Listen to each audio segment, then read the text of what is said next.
Salve, salve! Boa tarde a todos. Bom dia, boa tarde, boa noite. Está começando aqui mais um All The Smoke Brasil. Hoje eu vim trazer um dos meus convidados favoritos, novamente, Marcílio.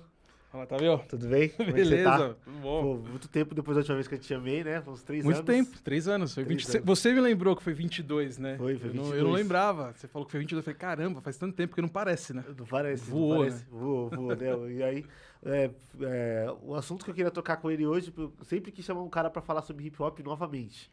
Mas, de conhecimento, não tem um cara melhor do que o Marcílio louco, pra que chamar. isso? Eu falei, vou chamar o Marcílio de novo. Mas antes de trocar essa ideia com ele, queria perguntar, pô, Marcílio, como é que, nesses 3 anos que a gente não tem se falado e tal, como que foi os últimos trampos? Como que você tem vivido? Como que tem acontecido? O que tem acontecido na vida do Marcílio? Esse turbilhão? 3 anos, né? Acontece muita coisa. Muitas coisas, né? Acontecem, né? Na verdade, né? Se pegar daquele tempo, de 22, da última vez que eu estive aqui contigo, eu tava como comentarista na TNT, comentando os jogos da NBA, né? E em relação à música, eu tava só gerando conteúdo mesmo, né? Uma coisa ou outra. Ali, o programa Freestyle, que foi o programa que eu sempre fiz, né? Sobre hip hop, já estava aposentado na época, né? Uhum. O que mudou nessa questão profissional do que eu tenho feito é que eu não estou trabalhando em relação ao esporte, não estou trabalhando mais como comentarista, né? Agora como narrador. Mudou isso, né? É claro que, obviamente, né, como eu comecei como comentarista esportivo, se precisar, né? A chuteira tá aqui no canto, dá pra fazer. Eu achei que você estava como comentarista. Não, eu migrei pra narração, né? Pra narração, então continuo narrando basquete, né? Na TNT acabou não rolando mais porque a TNT não teve mais os direitos, né, de transmissão da NBA. Então eu fui pra narração e narrando o LBF, que é o campeonato feminino, né? A Liga de Basquete Feminino, narrando outros campeonatos, narrei Campeonato Brasileiro de Basquete, Liga de Desenvolvimento de Basquete, do masculino, né? Jogo da seleção. Aí passei por alguns veículos, né? TV Brasil, o All Sport, né? O Live Basketball BR também, né? Eu comentei jogos do Corinthians no NBB pelo meu Timão, que é um canal dedicado, né? Ao clube, sim, né? Ao time, né? Melhor dizendo, né? Foi o último trabalho como comentarista, né? Nesse intervalo aí, mas no esporte eu migrei para narração, assim, né? E vem dando muito certo, né? Narrando em TV aberta, né, em veículos de grande alcance, né? Então, um sinal que o trabalho, pelo menos nessa transição, foi bem conduzido, assim, sim, né? E aí deu certo de estar nesses lugares aí. Pô, da hora, que legal. Eu sempre comentava com o Marquinhos, que falei, você e o Marquinhos tinham que estar comentando na ESPN, eu tinha que estar... O Marquinhos já foi da ESPN, né? Já foi, Mas, eu sempre falava, o Marcílio dele tinha que estar comentando em outros lugares além da TNT. Tipo, comentando na Sport TV, comentando na ESPN mesmo, porque manja demais. Top, legal. Pô, é isso. Bom, no último episódio a gente trocou uma ideia legal de hip hop, eu queria falar um pouco mais sobre o hip hop, mas a gente faz uma cronologia, o que você acha? Bora, então. Depende também, né? Se o tiozinho aqui vai lembrar, né? Acho que sim. Se a memória vai funcionar. Eu vou tentar ser objetivo, né? Chegar, começando ali no final dos anos 70, anos 80. No começo, vambora. Tudo começa ali com o DJ Kool-Herc, né? Fazendo... Kool-Herc e Cindy Campbell, né? Cindy Campbell. Que é a irmã, né? A irmã do Kool-Herc, né? Sério? Ela que organizou a festa, né? Sério? A festa no 11 de agosto de 1973. Cindy Campbell, irmã do Kool-Herc. Kool-Herc foi o cara que ligou os toca-discos e fez o som acontecer, né? Mas toda a organização, tudo. Inclusive até aquele flyer, né? Que toda vez aparece, né? Feito à mão. Foi a própria Cindy que fez, cara. Porra, Isso é um ponto legal na história, né? Que a gente, obviamente, fala e tem que falar mesmo da importância do Kool-Herc de ter iniciado a parada, né? Mas a Cindy foi o pessoal até brinca, né? Fala, o pessoal assim, né? O pessoal que eu troco ideia, assim, a gente fala, né? A Cindy Campbell foi que o Kool-Herc foi o cara que ligou o som, a Cindy Campbell foi a que colocou a tomada. Entendeu? Tem essa brincadeira, assim, né? Que da hora. E eu até perguntar, eu tinha uma dúvida pra mim. o África Bambata ele vem junto com o Jay Herc ou ele vem depois? Ali no Bronx, né? Meio que tava todo mundo junto. O Kuhurk, ele dá o pontapé inicial, né? E com isso, outras pessoas que já começam a ver o movimento começa a acontecer, começa a se expandir ali, né? E aí, obviamente, outros personagens da história começam a aparecer. Um deles é o África Bambata, né? Grandmaster Flash também, né? Que tá a milhão até hoje, né? Até hoje. E aí vem a junção de tudo, né? Os DJs, obviamente, começam com aquele movimento, né? O Kuhurk, inclusive, foi o cara que fez, né? Foi o primeiro DJ ali que fez a combinação do breakbeat, né? Que é onde a questão do scratch, tudo. Que é onde chegaram os b-boys, né? Sim. Que é onde, né, a gente fala bastante da história, que é onde a coisa realmente começa a acontecer na essência dos 4 elementos, né? E aí, com isso, surgem outros os DJs começando, né? Aí eu falei a questão do breakbeat que o Kuhurk colocava nas festas ali pra galera dançar. Também surgiam os MCs para animar as festas, né? Eu citei o Grandmaster Flash, né? E aí veio isso já nos anos né, final de 70, já começando 80. Aí já vem né, Melemel, né? Como MC, né? Assim, lembrando assim dos nomes, né? São vários nomes da história ali. Kurtz Blow também, né? O Melemel com o The Furious 5, né? Depois tem aquele super clássico lá, o The Message, né? E se a gente pegar, assim, né? Até antes ali, antes de Grandmaster Flash The Furious 5, tinha o Sugar Hill Gang, né? Falando de anos 70, né? Que foi o primeiro, se não me engano, foi o primeiro som de rap que surgiu, foi com o Sugar Hill Gang. Sim, né? Sim. Gravado, né? E colocado pro mundo, né? Com essa nomenclatura, né? De rap que vem ali do movimento hip hop e tal, né? O Rapper's Delight do Sugar Hill Gang é de 79. Buscando na memória, 1979.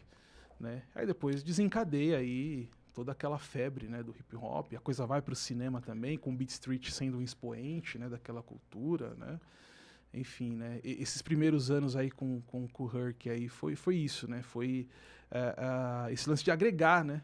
Fazer a cultura acontecer, as pessoas tomarem conhecimento daquele movimento todo pra coisa se expandir, né? Pode crer. Pô, é nessa mesma época que, depois que veio o Sugar Hill Gang, a Def Jam é fundada que ano? Você consegue se lembrar? Não, a fundação do ano eu não vou lembrar não, cara. Mas veio com o Russell Simmons mesmo, né? Russell Simmons.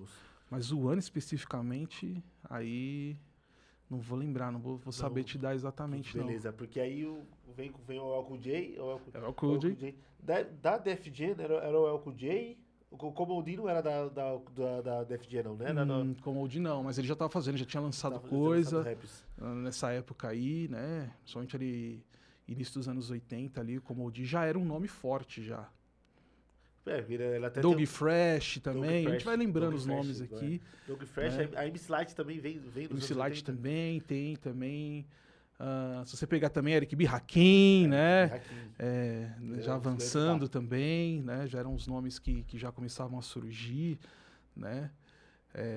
São muitos nomes mesmo, né? Assim, eu tô citando aqui os que, de repente, tá mais fresco na memória, até da galera mesmo que tá assistindo, né? Mas tem muita gente nesse começo aí, cara. Pô, é verdade. Você falou do Eric B. Rakim, que eu acho que a influência dos anos 90, ela começa na Costa Leste, começa por causa do Eric B. Rakim. Eu vejo dessa forma, tanto que muito do estilo de rima dos anos 90 da Costa Leste é muito parecido com o Rakim. Uhum. O Nas mesmo já diz que a maior influência dele é o Rakim.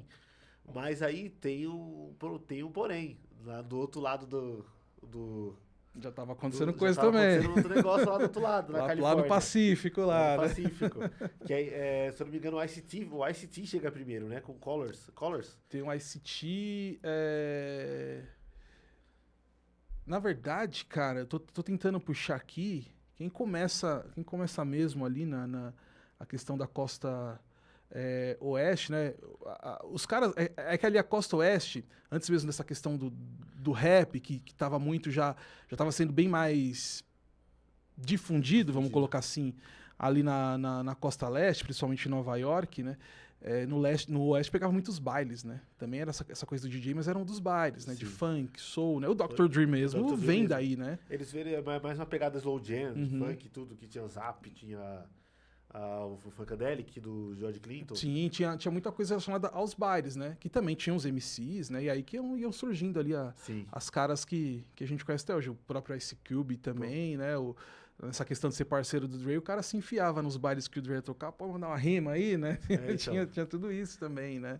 Mas ali acho que na costa oeste mesmo vem mais oriundo dos bailes, né? Até começar a pegar mesmo essa coisa que já estava sendo mais difundida na costa leste, né? Principalmente em Nova York. Putz, é verdade.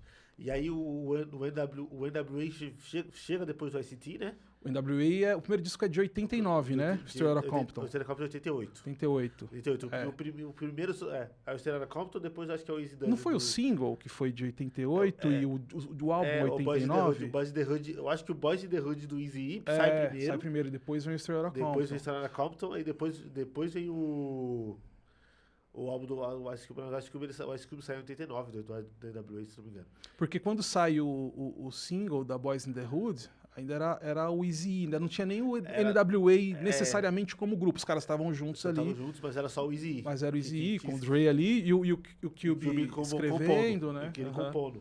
Exato, é isso mesmo. Sim. E aí ele sai em 89. O álbum, né? O álbum 89. 89 sai em 89 e o Ice Cube também sai em 89 por causa de uma treta. Sim. Questão financeira. Porque não demora muito, né? Pra começar a ter os desentendimentos deles ali, né? Porque pelo que o Ice Cube, pelo que o Ice Cube diz, né? Já naquele mesmo ano que eles já saem em turnê, já começa a ter um atrito entre eles.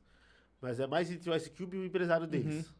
Tem uma coisa meio nebulosa nisso aí, né? Que meio que não fica muito evidente do que está acontecendo nessa questão da gestão do grupo, né? Da questão de contratos, de papelada, de grana, né? Só vão fazendo aí, vão fazendo show, vão pegando turnê, gravando música, né? Fica meio nebuloso até que o Cube começa a questionar, Sim, faz parte. E aí isso não fica nos bons olhos da Costa Leste, né? Esses caras, os caras da Califórnia fazendo rap que... Assim, eu vi aquela série, a Hip Hop Evolution. Que um dos caras que não gostou muito foi o Lord Jamar. O Lord Jamar foi um dos caras que... Pô, os caras da Califórnia fazendo rap, como assim? Que rap da Nova York, né? E aí o Tim Dog faz aquela música Folk Compton. A repercussão é interessante. Já tem nessa... a parada não começou com Big Pac, né? Já tinha. Pra galera entender. Pra galera já ter um entendimento já, que não começa com o Pac Big, já vem com o Tim Dog. Mas tem uma coisa que é legal, assim, falar até mesmo do que tá acontecendo na costa leste e o que tá acontecendo na costa oeste, né? A questão mesmo rítmica da coisa, né? Claro, você tinha os grupos de MCs ali, você tinha a questão mesmo da contundência nas letras, né, no aspecto social, da vivência dos caras lá, envolvendo a realidade deles, né? A questão também misógina também, que era muito forte também. Bem forte, que trouxe muito protesto. Mas a questão rítmica tinha um ponto que realmente era o que fazia esse oeste... Essa costa oeste, o rap da costa oeste, os caras da Califórnia, os caras de Compton, não vou dizer se destacar, né? Mas era algo que você via que você falava, olha a pegada desses caras. A questão rítmica é muito forte. Depois tem a questão do de funk mesmo, né? Que acho que é a grande marca, assim, a grande força, né? Para você identificar um rap da costa oeste, né? O de funk ali, começando com aquela galera ali, ele marca muito. É o Dr. Dre realmente que traz o de funk, ou o de funk já tinha, mas ele só solidificou? Então, tem várias... O Dr. Dre, obviamente, ele não vai chegar e vai falar, não fui eu que trouxe o de funk, né? Mas há muitas histórias que já era algo que o Dr. Dre, ele meio que, vamos dizer assim, adaptou, colocou ali mais a mão dele, a experimentação dele, para dar a forma e uma coisa ou outra, mas que já era algo que os caras já faziam antes. Enfim, antes não, né? Mas já faziam ali, não necessariamente o Dr. Dre que pegou e fez a a composição da parada, né? Tipo, aqui Inventou, foi ele que colocou inventou. um pouquinho de swing aqui, um pouquinho de batida mais forte aqui, sabe? Sim, sim. Foi o cara que Eu colocou vejo. tudo no caldeirão. Foi o cara que realmente ele foi o expoente disso, né? Sim. Sem dúvida Se nenhuma. você ouviu o Niggas for Life do NWA, já tem uma pegada de Uhum. funk já. Ele já coloca um pouco, mas ele traz muito mais no The Chronic. No The Chronic você sente The Chronic é uma coisa totalmente muito mais isso, né? original. Muito Mas mais eu acho que essa original. questão de funk, da coisa rítmica, vem disso que a gente tá falando, que na costa oeste, principalmente ali, Califórnia, Los Angeles, Compton, a questão dos bailes, né? A coisa da coisa melódica também, né? Então, assim, eu sinceramente, assim, vou até dar uma de Glória Pires aqui, né? Tipo, não tenho condições de opinar, né? Eu não posso dizer que foi o Dr. Dre o inventor, né? Você pode falar que ele foi o que abraçou e colocou pro mundo, né? Mas é justamente por essa característica das coisas vindo já dos bailes, já, né? Dá pra dizer que já tava meio que no sangue dos caras ali, Sim. né? Não dá pra dizer que tem um cara que foi o principal Um inventor cara. da É. fórmula, né? Já o que já vem de antes. Algo que até, só pra não perder um raciocínio, algo que até aconteceu no Brasil, mano. Essa questão da passagem de bastão, né? Do funk brasileiro pro rap, entendeu? Claro que o rap brasileiro nisso teve muita influência do norte-americano ou do estadunidense, né? A própria questão do Miami Bass, né? Mas tem muito disso, né? O funk brasileiro, com Black Hill, com Jorge Ben, Tim Maia, Hildon, esses caras aí, João Olivetti, né? Tem muito essa questão do swing, que também era meio que algo que o Earth in the Fire fazia lá, e os caras traziam um pouco pra cá, né? Aquela coisa mais americanizada, Sim. né? Mas, claro, com muita mistura de música brasileira, né? Se pegar os discos da Black Hill, tem muita influência até mesmo da percussão do samba, né?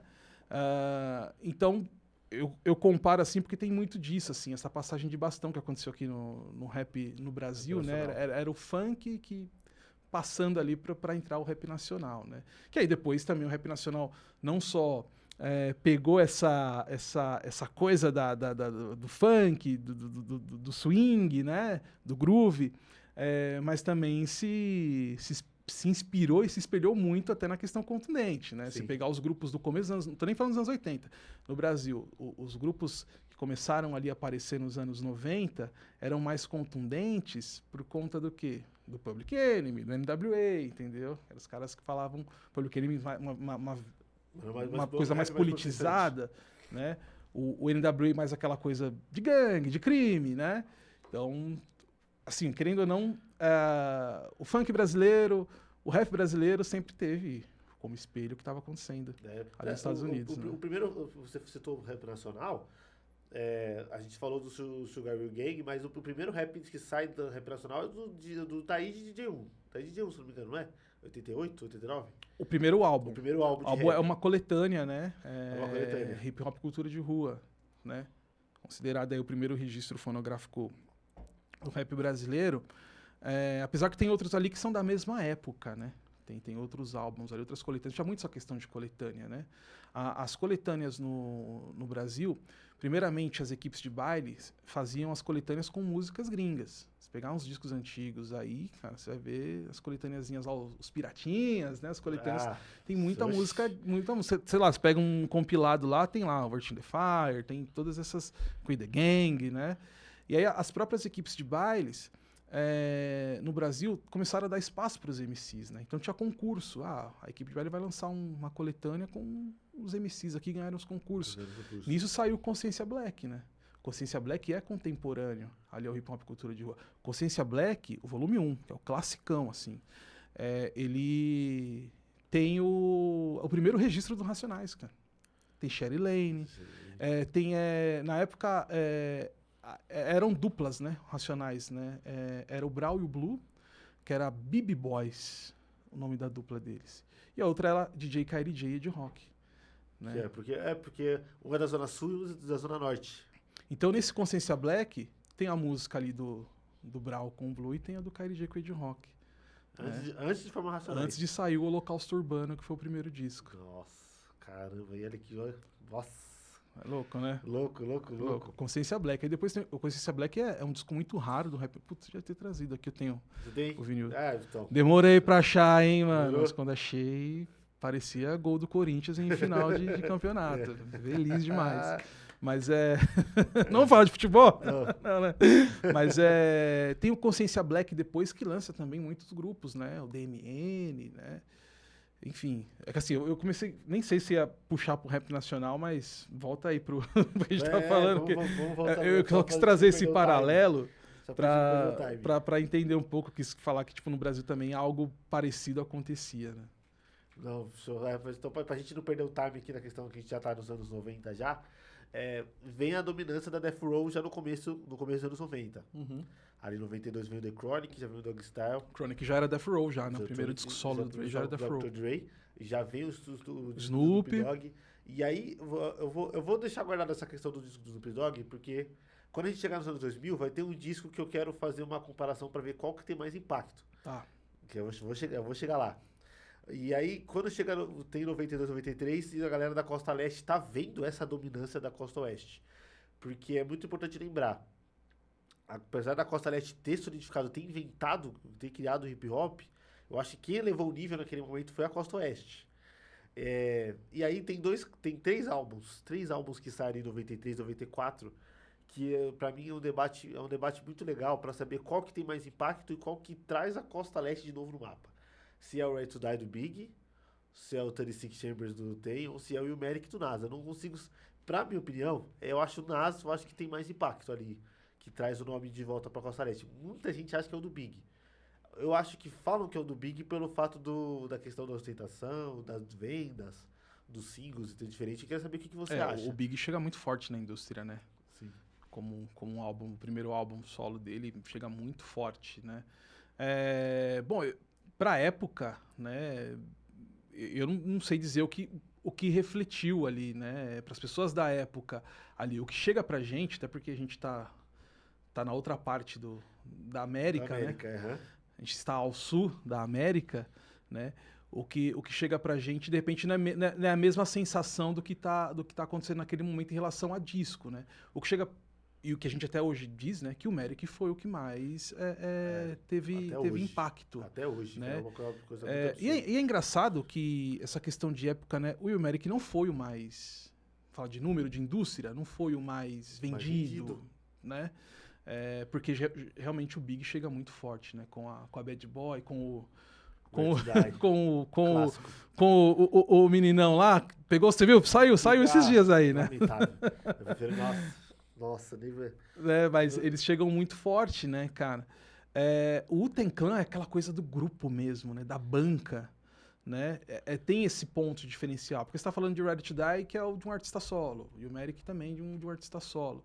Ali, né? Apesar que o time que fez o Ilmatic é algo absurdo, né? De produtores, Sim, né? Large Professor, Q-Tip.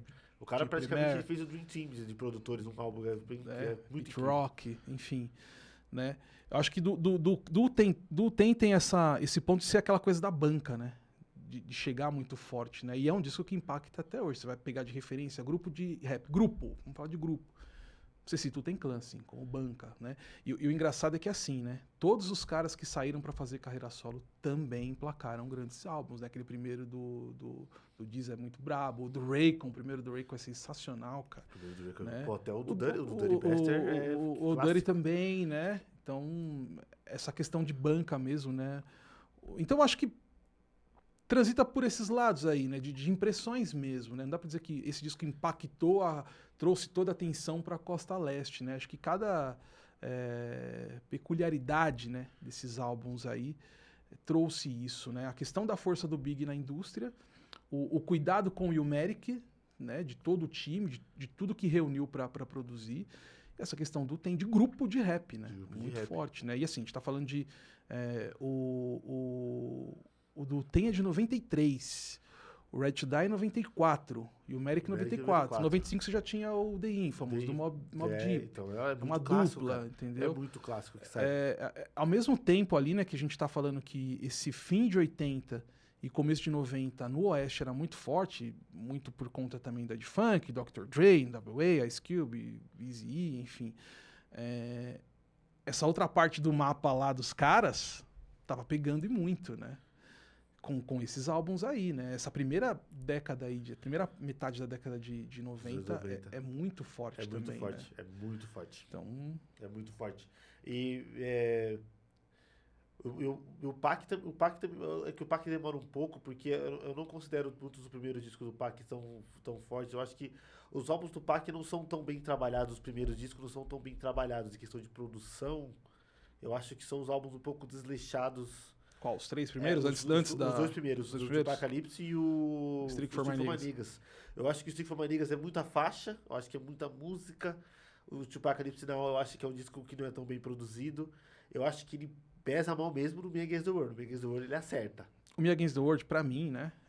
Claro, a discussão e é muito válida sobre isso, mas a masterpiece do Pac, pra mim, é o Me Against the World. Ali o bicho pesou a mão. Ali ele canetou, né? E também, assim, né? Antes da Death Row, né? Foi o disco que também tinham bons produtores ali. O próprio Small B, que pra mim é um dos maiores de todos os tempos. Sim. E não tem essa, né? Tem tanto esse clamor, né? Mas também tem coisa do Ready to Die do Small B também ali. Tem muita coisa. Então, do Ready to Die, tem o Don't Stop Me Against the World, do álbum do Craig Mack. Craig Mack também. É o Small B. Ele Small tem uma B importância enorme. Mas o Me Against the World do Pac, pra mim, é a obra-prima dele, né? O mais famoso é o Eyes on Me, sem dúvida nenhuma, né?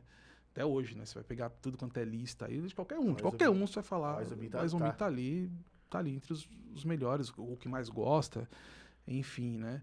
É o disco mais famoso. Mas, realmente, o tipo Apocalypse Now, que ainda é... O Pac sai ali pela Interscope, né? Os 2 primeiros, na verdade, né? O tipo Apocalypse Now, assim, inclusive, ele não teve um grande single, né? O Pac já tinha feito aquela música com Digital Underground, com Chuck D, Samsung.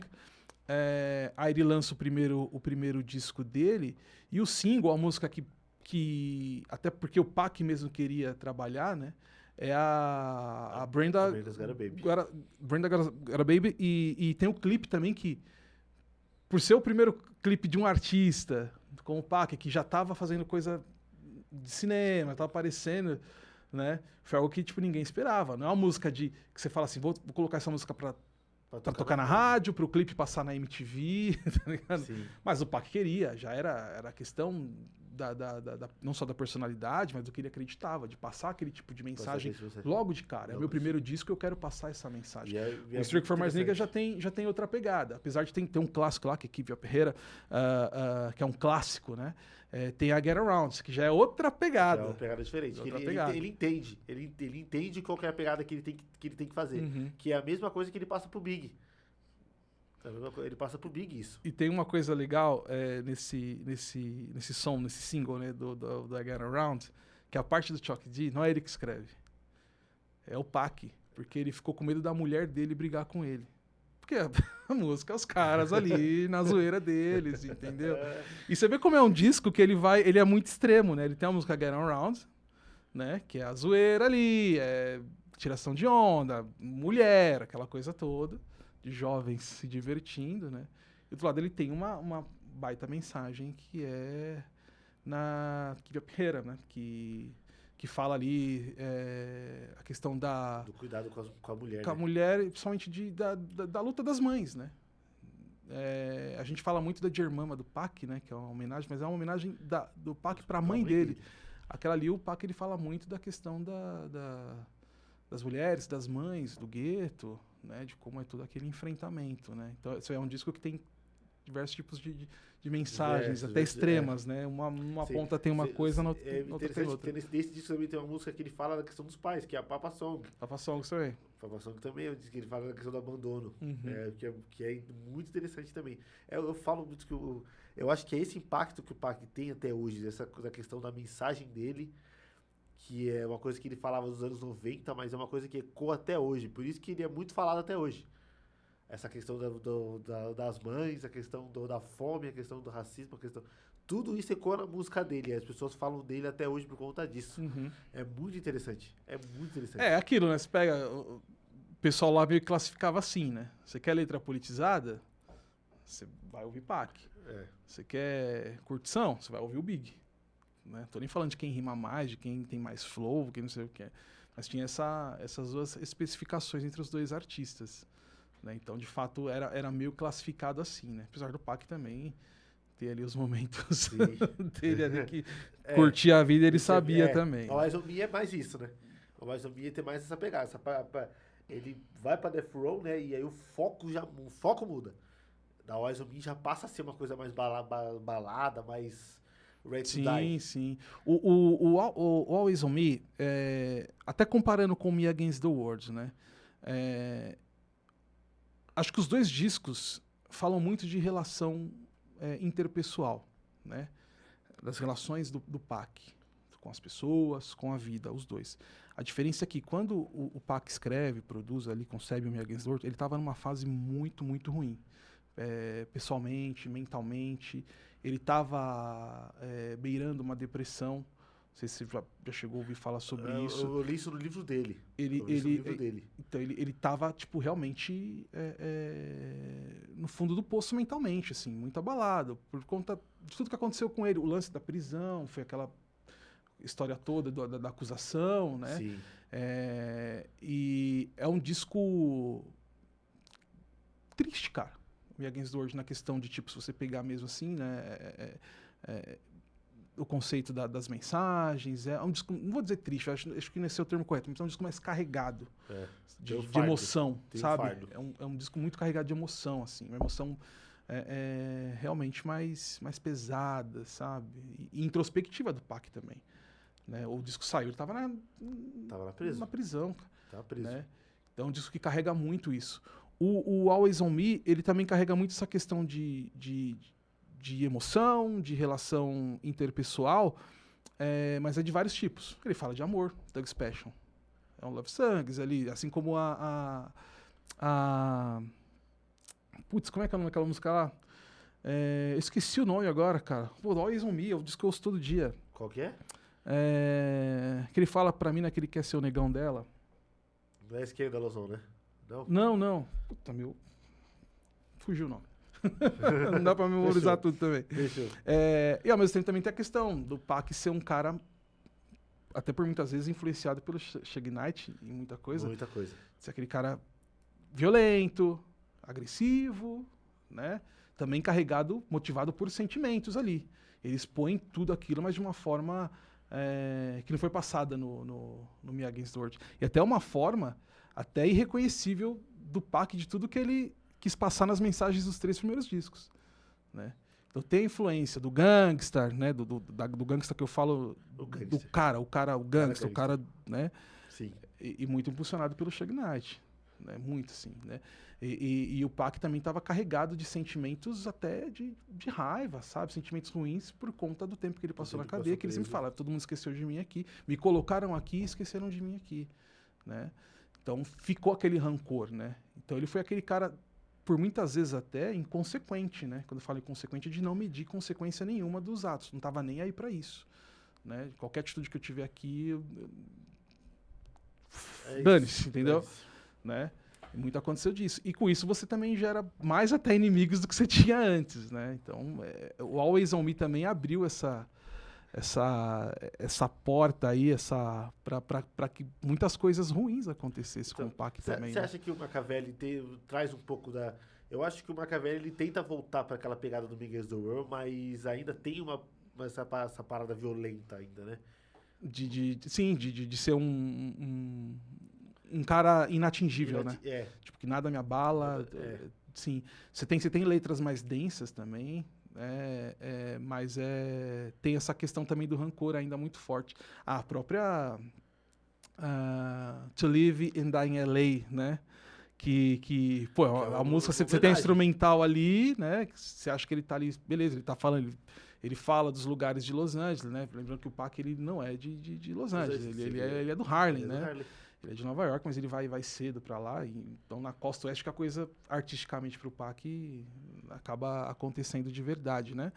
Mas ele declara ali o amor dele para Los Angeles, mas tem ali também, ele fala, né? Uma diss pro Dr. Dre, que já tava tendo treta lá na Death Row com o Suge Knight. Muito impulsionado também pelo Suge Knight, né? essa coisa, né, de tudo ser ali tratado a ferro e fogo, né, nada conversado, né, ou é na bala ou é no soco, entendeu? A Death Row Records era isso. Então, eu gosto muito dessa música, né? Mas no fim ele alfineta lá o Dr. Dre, né? Então, que fez a California Love, a primeira, que era uma outra homenagem ali à Califórnia, né? Então ele até fala, né? Essa aqui é a California Love parte 2, né? Sim, mas sim. sem o FDP do Drake. do Dre. É muito louco isso. Eu sei que a gente vai longe, vai falando essas coisas, até foge da pauta aí, mas é legal esse tipo de resenha. Não, é interessante a gente falar desse impacto, assim, querendo ou não, a morte dele do Big tem um impacto muito grande pro hip hop. Para as pessoas entenderem que estão vendo, que vão assistir, que estão ouvindo, o quanto o rap mudou por causa desses dois caras, por causa da morte dos dois e por causa do impacto que esses dois tiveram. Porque aí o Big vem em 97, lança o Life After Death, que eu acho o Way to Die melhor, mas acho que o Big, liricamente, ele manda bem demais esse disco. Sai depois da morte, sai né? depois, apesar depois da morte dele. De ser produzido enquanto estava vivo. É o mesmo caso do Machiavelli, né? Do caso do Machiavelli. E aí o hip hop passa por um tempo de obscuridade, né? Por causa da morte dos dois. Tipo, meio que as gravadoras não querem mais trabalhar com essa coisa de gangster, quer uma parada mais dançante. E abala os próprios caras ali, de toda a cena, né? Dá uma balada. Dá uma balada total, dá uma quebrada total, principalmente na Costa Oeste. Porque a Costa Oeste não consegue lançar outros caras de ponta. Muitos caras lançaram um disco naqueles anos ali que estavam na morte do Pac Big e não deu muito certo. E ali, 97, um certo cara da Bad Boy ali, que eu não vou citar o nome, ele lança um cara chamado Maze. O Maze. O Maze, que vem com a Feel So Good, que é uma música mais dançante, que traz um astral diferente pro rap de novo, né? O Maze tá na More Money, More Problems, né? Do Big, né? Do Big, que é do Life After Death. Do Life After Death. Então, e aí, em 99, tem dois debates também interessantes, que aí quando a Costa Oeste está na obscuridade, eles voltam a voltar pro grande nível de novo, que são dois discos da Costa Oeste, que é o álbum do Corruption e o Dr. Dre 2001. Não sei se são... Eu acho que o do Corruption traz aquela pegada da Costa Oeste. Da essência mesmo, da parada. Da Costa Oeste. Traz uma... Mas eu acho que o do Dr. Dre traz de volta... mais inovador, né? É mais inovador. Exato. Não, acho que isso é muito, muito bem colocado. Acho que o disco do Corrupt traz sim, ainda mantém essa pegada, assim, que sempre foi uma característica, e o do Dre chega como inovador forte. Mesmo, né? Chega forte. Nas batidas, nas composições ali, nas participações, né? É um disco realmente muito impactante. Ele é de 99, né? 99. E tem grandes hits, né? Hits que, tipo, atravessaram qualquer tipo de bolha, qualquer tipo de público.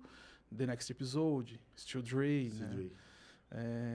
Explosive também, vale muito a música. The Message, canetada do Royce da 59, que é um cara muito subestimado. Muito subestimado. A música em homenagem, né, ao Tyrese, o irmão do Dr. Dre, que morre enquanto eles estão em turnê com o NWA, né?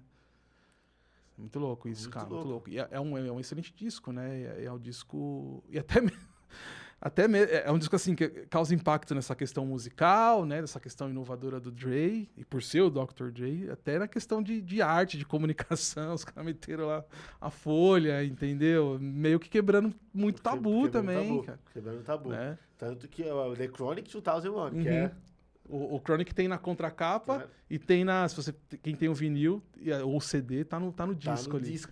Tá no disco, é muito interessante. E aí surgiu, a gente chega ali nos anos 2000, que aí vem a surpresa, que já começa em 99, vem nos anos 2000, já vem o Eminem. Que já é uma outra... Se você não citar o Jay-Z nessa bagunça, vão reclamar com você. Não, calma que eu Os anos 90 aí, esqueceu do homem, vão te... Eu vou chegar lá. Nos comentários aí. Eu vou chegar lá, eu vou chegar no Jay-Z. Eu quero porque, como a gente chegou nos anos 2000... Tem um cara que eu vou citar aqui nesse ano 2000 que vai quebrar um pouco o impacto do Jay-Z. Que aí tem o impacto do Dogg Style também. Então, eu vou chegar no Jay-Z, eu vou chegar lá. A gente chega no Eminem e o Eminem já é uma outra pegada. Uma pegada completamente diferente. Sim. Né? Vem o Eminem, vem o D12, vem o Exhibit. O Exhibit ele já veio nos anos 90, mas já chega ali nos anos 2000 bem mais forte, né? E aí a gente chega num cara que eu tava querendo guardar aqui. Um cara que praticamente mudou a era das mixtapes, que é o 50 Cent, Uhum. né? O 50 Cent, ele já, ali nos 98, 99, ele já tem uma treta ferrenha com o Ja Rule já. Dos tempos ali, de umas histórias que eu dei pesquisando, parece que ele e Ja Rule já não se gostavam há muito tempo. Uhum. E o de 50 Cent era um cara muito boicotado. Tava sendo muito boicotado. Depois que ele toma os tiros, É. então, ele fica muito boicotado, principalmente pelo Irv Gotti, da Money Inc., né? E aí, em 2002, ele lança a Against Us Back Mixtape, que é a música, o mixtape que chama a atenção do Eminem, chama a atenção Uhum. de todo mundo. E aí, em 2003, veio o Get Rich Die Trying. Que aí a É gente... um clássico aí atemporal. veio pro debate. Agora a Aham. gente entra no debate. O Jay-Z, ele chega em 96, com o Reasonable Doubt, Aham. que é o melhor disco dele, na minha opinião, pra mim. O melhor disco de todos. Veio o My Lifetime, Hard Uhum. Knock Life, muito bom também. Tem um ponto interessante na Hard Knock Life, sem perder o raciocínio, que nas turnês do Hard Knock Life, ele teve a brilhante ideia de levar o DMX, que não foi uma boa ideia, porque o DMX Sim, sim. roubou a cena dele nessas turnês, né? Veio o Blueprint, veio The Black Album. Tem três caras que tem um impacto muito grande, que é o Dog Style do Snoop Dogg, 93, Get Rich Die Trying, e o The Black Album do Jay-Z, que é o do Black Album, não, acho que o Blueprint. O Blueprint tem mais... O Blueprint é 2001, né? 2001. O Black Album é 2003. 2003, que é o da pré-aposentadoria É. dele, né? Qual que é o álbum que tem mais impacto desses três? Eu preciso... Porque, assim, como eu sou dos anos 2000, eu sou de 95. Então, eu peguei a era do 50 Cent ali. Pra mim, ouviu o 50 Cent desde criança, pra mim o 50 Cent foi um cara que matou ali. De impacto. Quem teve mais impacto? O 50, o Jay-Z ou o Snoop Dogg? Nos anos 2000? Dos anos de disco, dos três discos, né? Tanto o Reasonable Doubt, o Dog Style e o Get Rich Die Trying. Então, é que já são. O do Fit já sai anos depois, né? Já era 2003. outra pegada. Né? Tanto que a gente estava citando o Dr. Dre aqui como muita coisa inovadora ali, que marca, se for fazer a linha do tempo, marca um pontinho ali. 2001 já muda muita coisa, até comercialmente. O 50 Cent já com esse primeiro disco dele já nas mãos do Dre ali, com Eminem, já é algo comercialmente muito forte, né? Já chega estourando, ainda Club, né? Então, eu acho que tem essa diferença aí, porque já são anos que se passam e muita coisa muda, né? Então, acho que são impactos diferentes, né? Se você for colocar os três juntos, talvez o do Snoop e do Jay-Z não tenha tido o mesmo impacto que o 50 Cent teve por conta de época. Por causa de época. De época e até mesmo que a indústria sentido, queria. faz Não sei se sentido. você vai lembrar, no início dos anos 2000, o que tava pegando de rap pop, que tava tocando em rádio, que tava passando na televisão, lembra o que era? Era o Nelly, era o próprio Ja Rule, lá com a Ashanti, né? Era uma coisa muito mais pop. O Fat Joe fazendo música com a Thalia, né? Né? Era muito essa pegada, né? Então o 50 Cent vem nessa pegada também, né? De estar com essa coisa comercial muito mais forte, né? Eu acho que, tipo, pro Jay-Z e pro Snoop Dogg naquela época, eu acho que era um outro conceito de entender a indústria, né? E de como apresentar o seu trabalho para a indústria, ou colocar ele na indústria, e como a indústria também iria difundir aquilo, né? Então, acho que nesse sentido, o 50 Cent acabou tendo mais impacto, né? A gente estava falando que o Dr. Dre com o 2001 furou qualquer bolha que existisse. O do 50 Cent também, cara. É o Dr. Muito Dre que forte. traz uma tendência nova, né? Que vai guiando, que o 50 Cent continua, que é a questão do gangsta rap, que é uma outra... o gangsta rap já tinha, mas o Dr. Dre traz uma vertente diferente, traz um jeito diferente de se fazer. E o 50 Cent, ele parece que ele usa a mesma fórmula e funciona. Faz sentido. E esses caras estão no disco. O Snoop Dogg tá no disco também, entendeu? Então, assim, nessa questão comercial, não, né, industrial, da indústria ali daquela época, e como nos Estados Unidos, principalmente para Black Music, tudo é referência, o impacto do 50 acabou sendo maior nesse sentido, né? Apesar de serem épocas diferentes ali. Talvez, se esse disco do 50 fosse lançado em 95, com um monte de disco saindo, 94, 95, os discos do Pac saindo do Big, do Mobb Deep, os do Ice Cube. Será que ia ter esse mesmo impacto? Entendeu? Faz sentido. Muda, né? A chave muda ali na virada da década de 90 para 2000, né? Sim, sim. Sim, porque é um ponto interessante, porque em 93, quando sai o disco do Snoop Dogg, era a era do D-Funk, né? Já era uma era diferente, não tinha mais aquela coisa do NWA, já era uma pegada, diferente da Costa Oeste. Sim. Faz sentido, faz sentido. Falando do Jay-Z, pra não deixar de citar o Jay-Z aqui, né? Qual que é o melhor álbum dele? Qual que você acha que é o melhor? Eu também gosto do Reasonable Doubt, 1996. A primeira faixa é excepcional com a Mary J. Blige. Ele já começa muito bem, né? É o que eu mais gosto. Se é o melhor, a gente pode abrir a discussão, porque tem gente que vai falar, porque a coisa evoluiu muito, né? Os caras falavam que o Jay-Z no estúdio era absurdo tecnicamente, né? E um cara que melhorava a cada disco nesse sentido, né? Sim. Então eu falo que o álbum de estreia dele, pra mim, é o melhor, porque é o que eu mais gosto. É o que eu mais gosto de ouvir, tá ligado? Mas se bem que tem um, assim, aí já é com parceria. Eu acho que o Jay-Z, assim, foi excelente, assim. Acho que não conseguiu errar em nada. Watch the Throne, com Kanye West. Nossa. E é um disco que não é visto por esse lado, né? De quanto a entrega do Jay-Z tecnicamente é absurda naquele disco. De produção do Kanye West também. Muita gente comenta que tipo, é um álbum covarde. É um álbum covarde, tipo, que covardia ter os dois discos. Não, ali os caras fizeram, vamos fazer um disco pra botar pra acabar com tudo, tá ligado?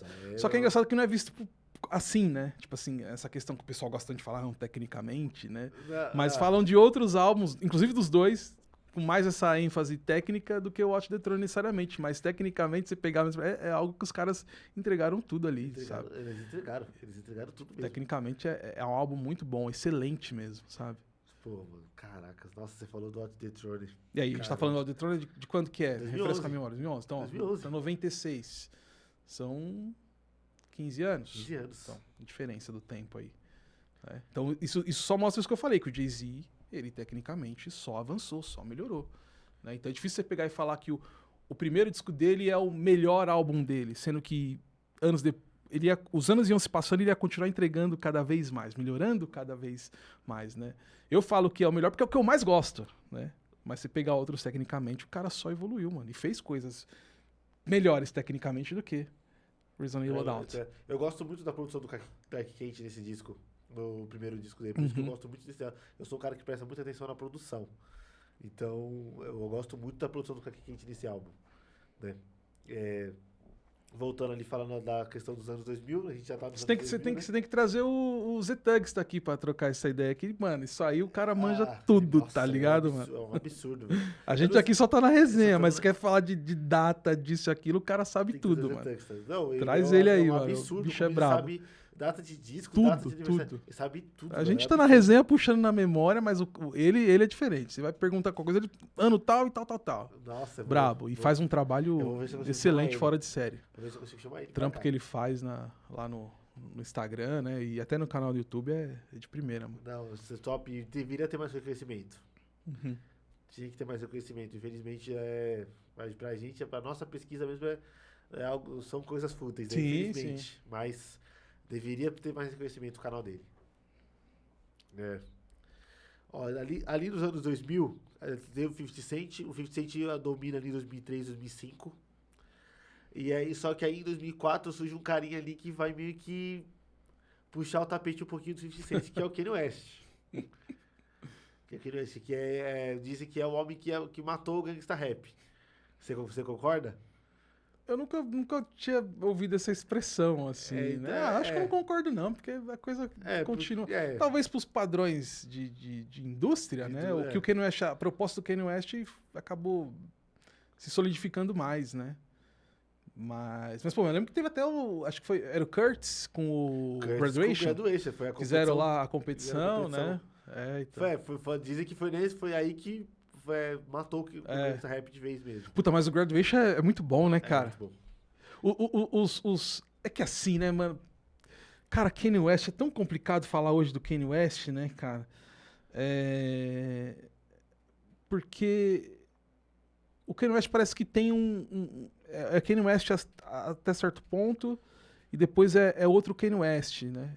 Não tô falando isso aí é óbvio, das coisas do que ele vem fazendo ultimamente, isso a gente já mas tô sabe. falando na questão do campo da música mesmo, né?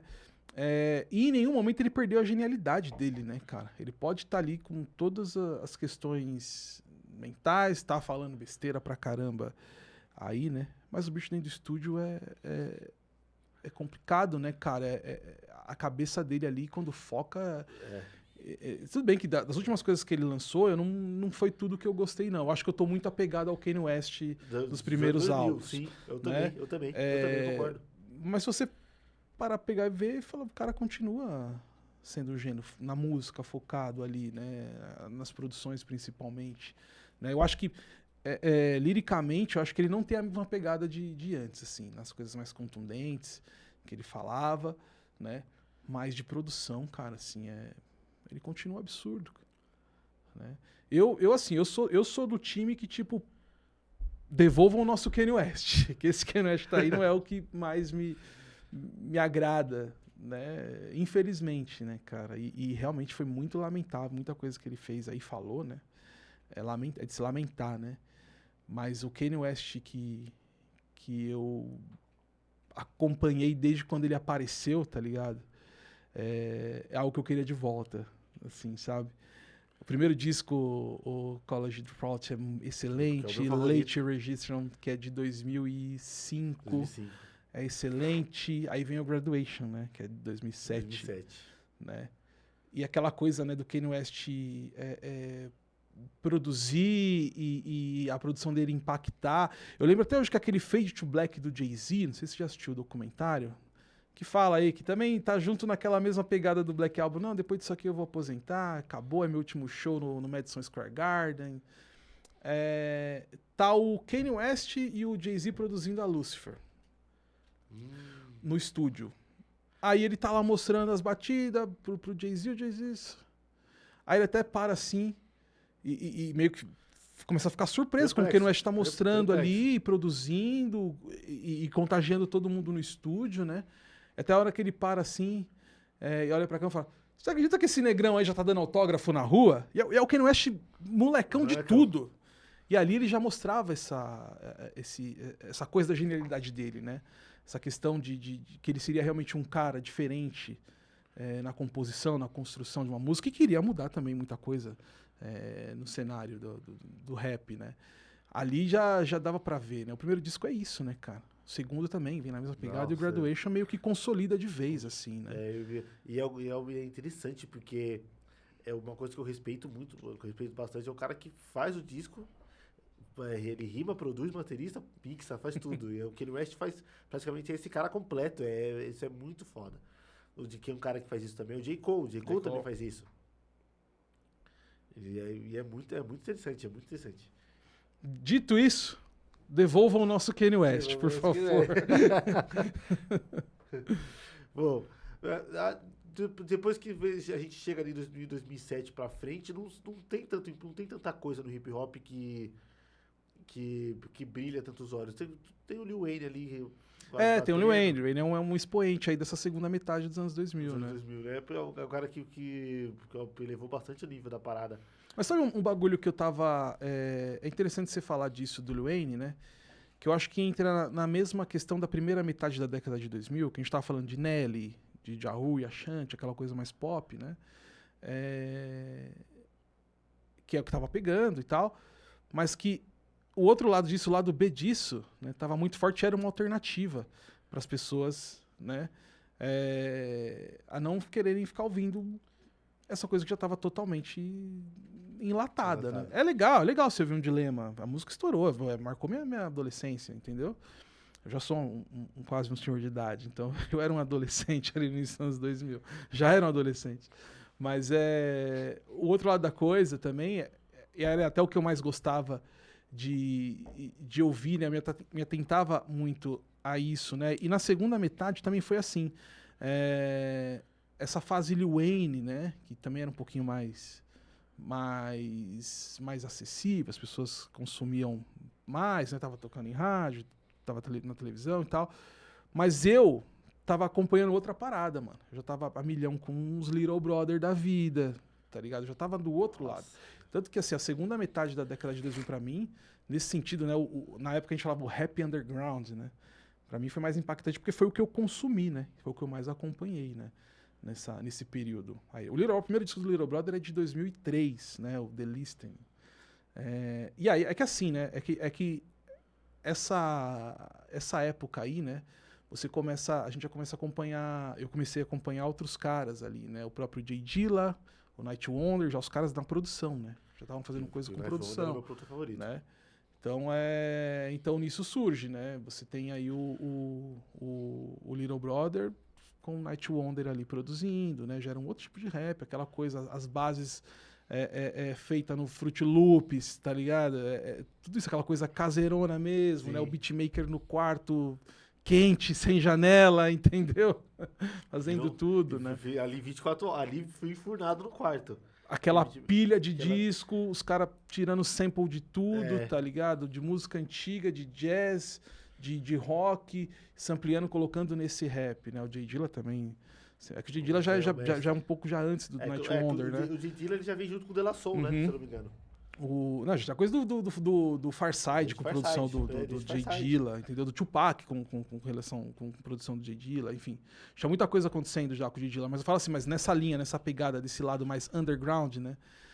Eu já tava mais. Nos anos 2000 foi mais isso pra mim, né? Foi o que eu mais acompanhei mesmo, né? E na segunda metade da década é isso, assim. Eu tava ouvindo muito essa galera que o Night Wonder, sabe, produzia, né?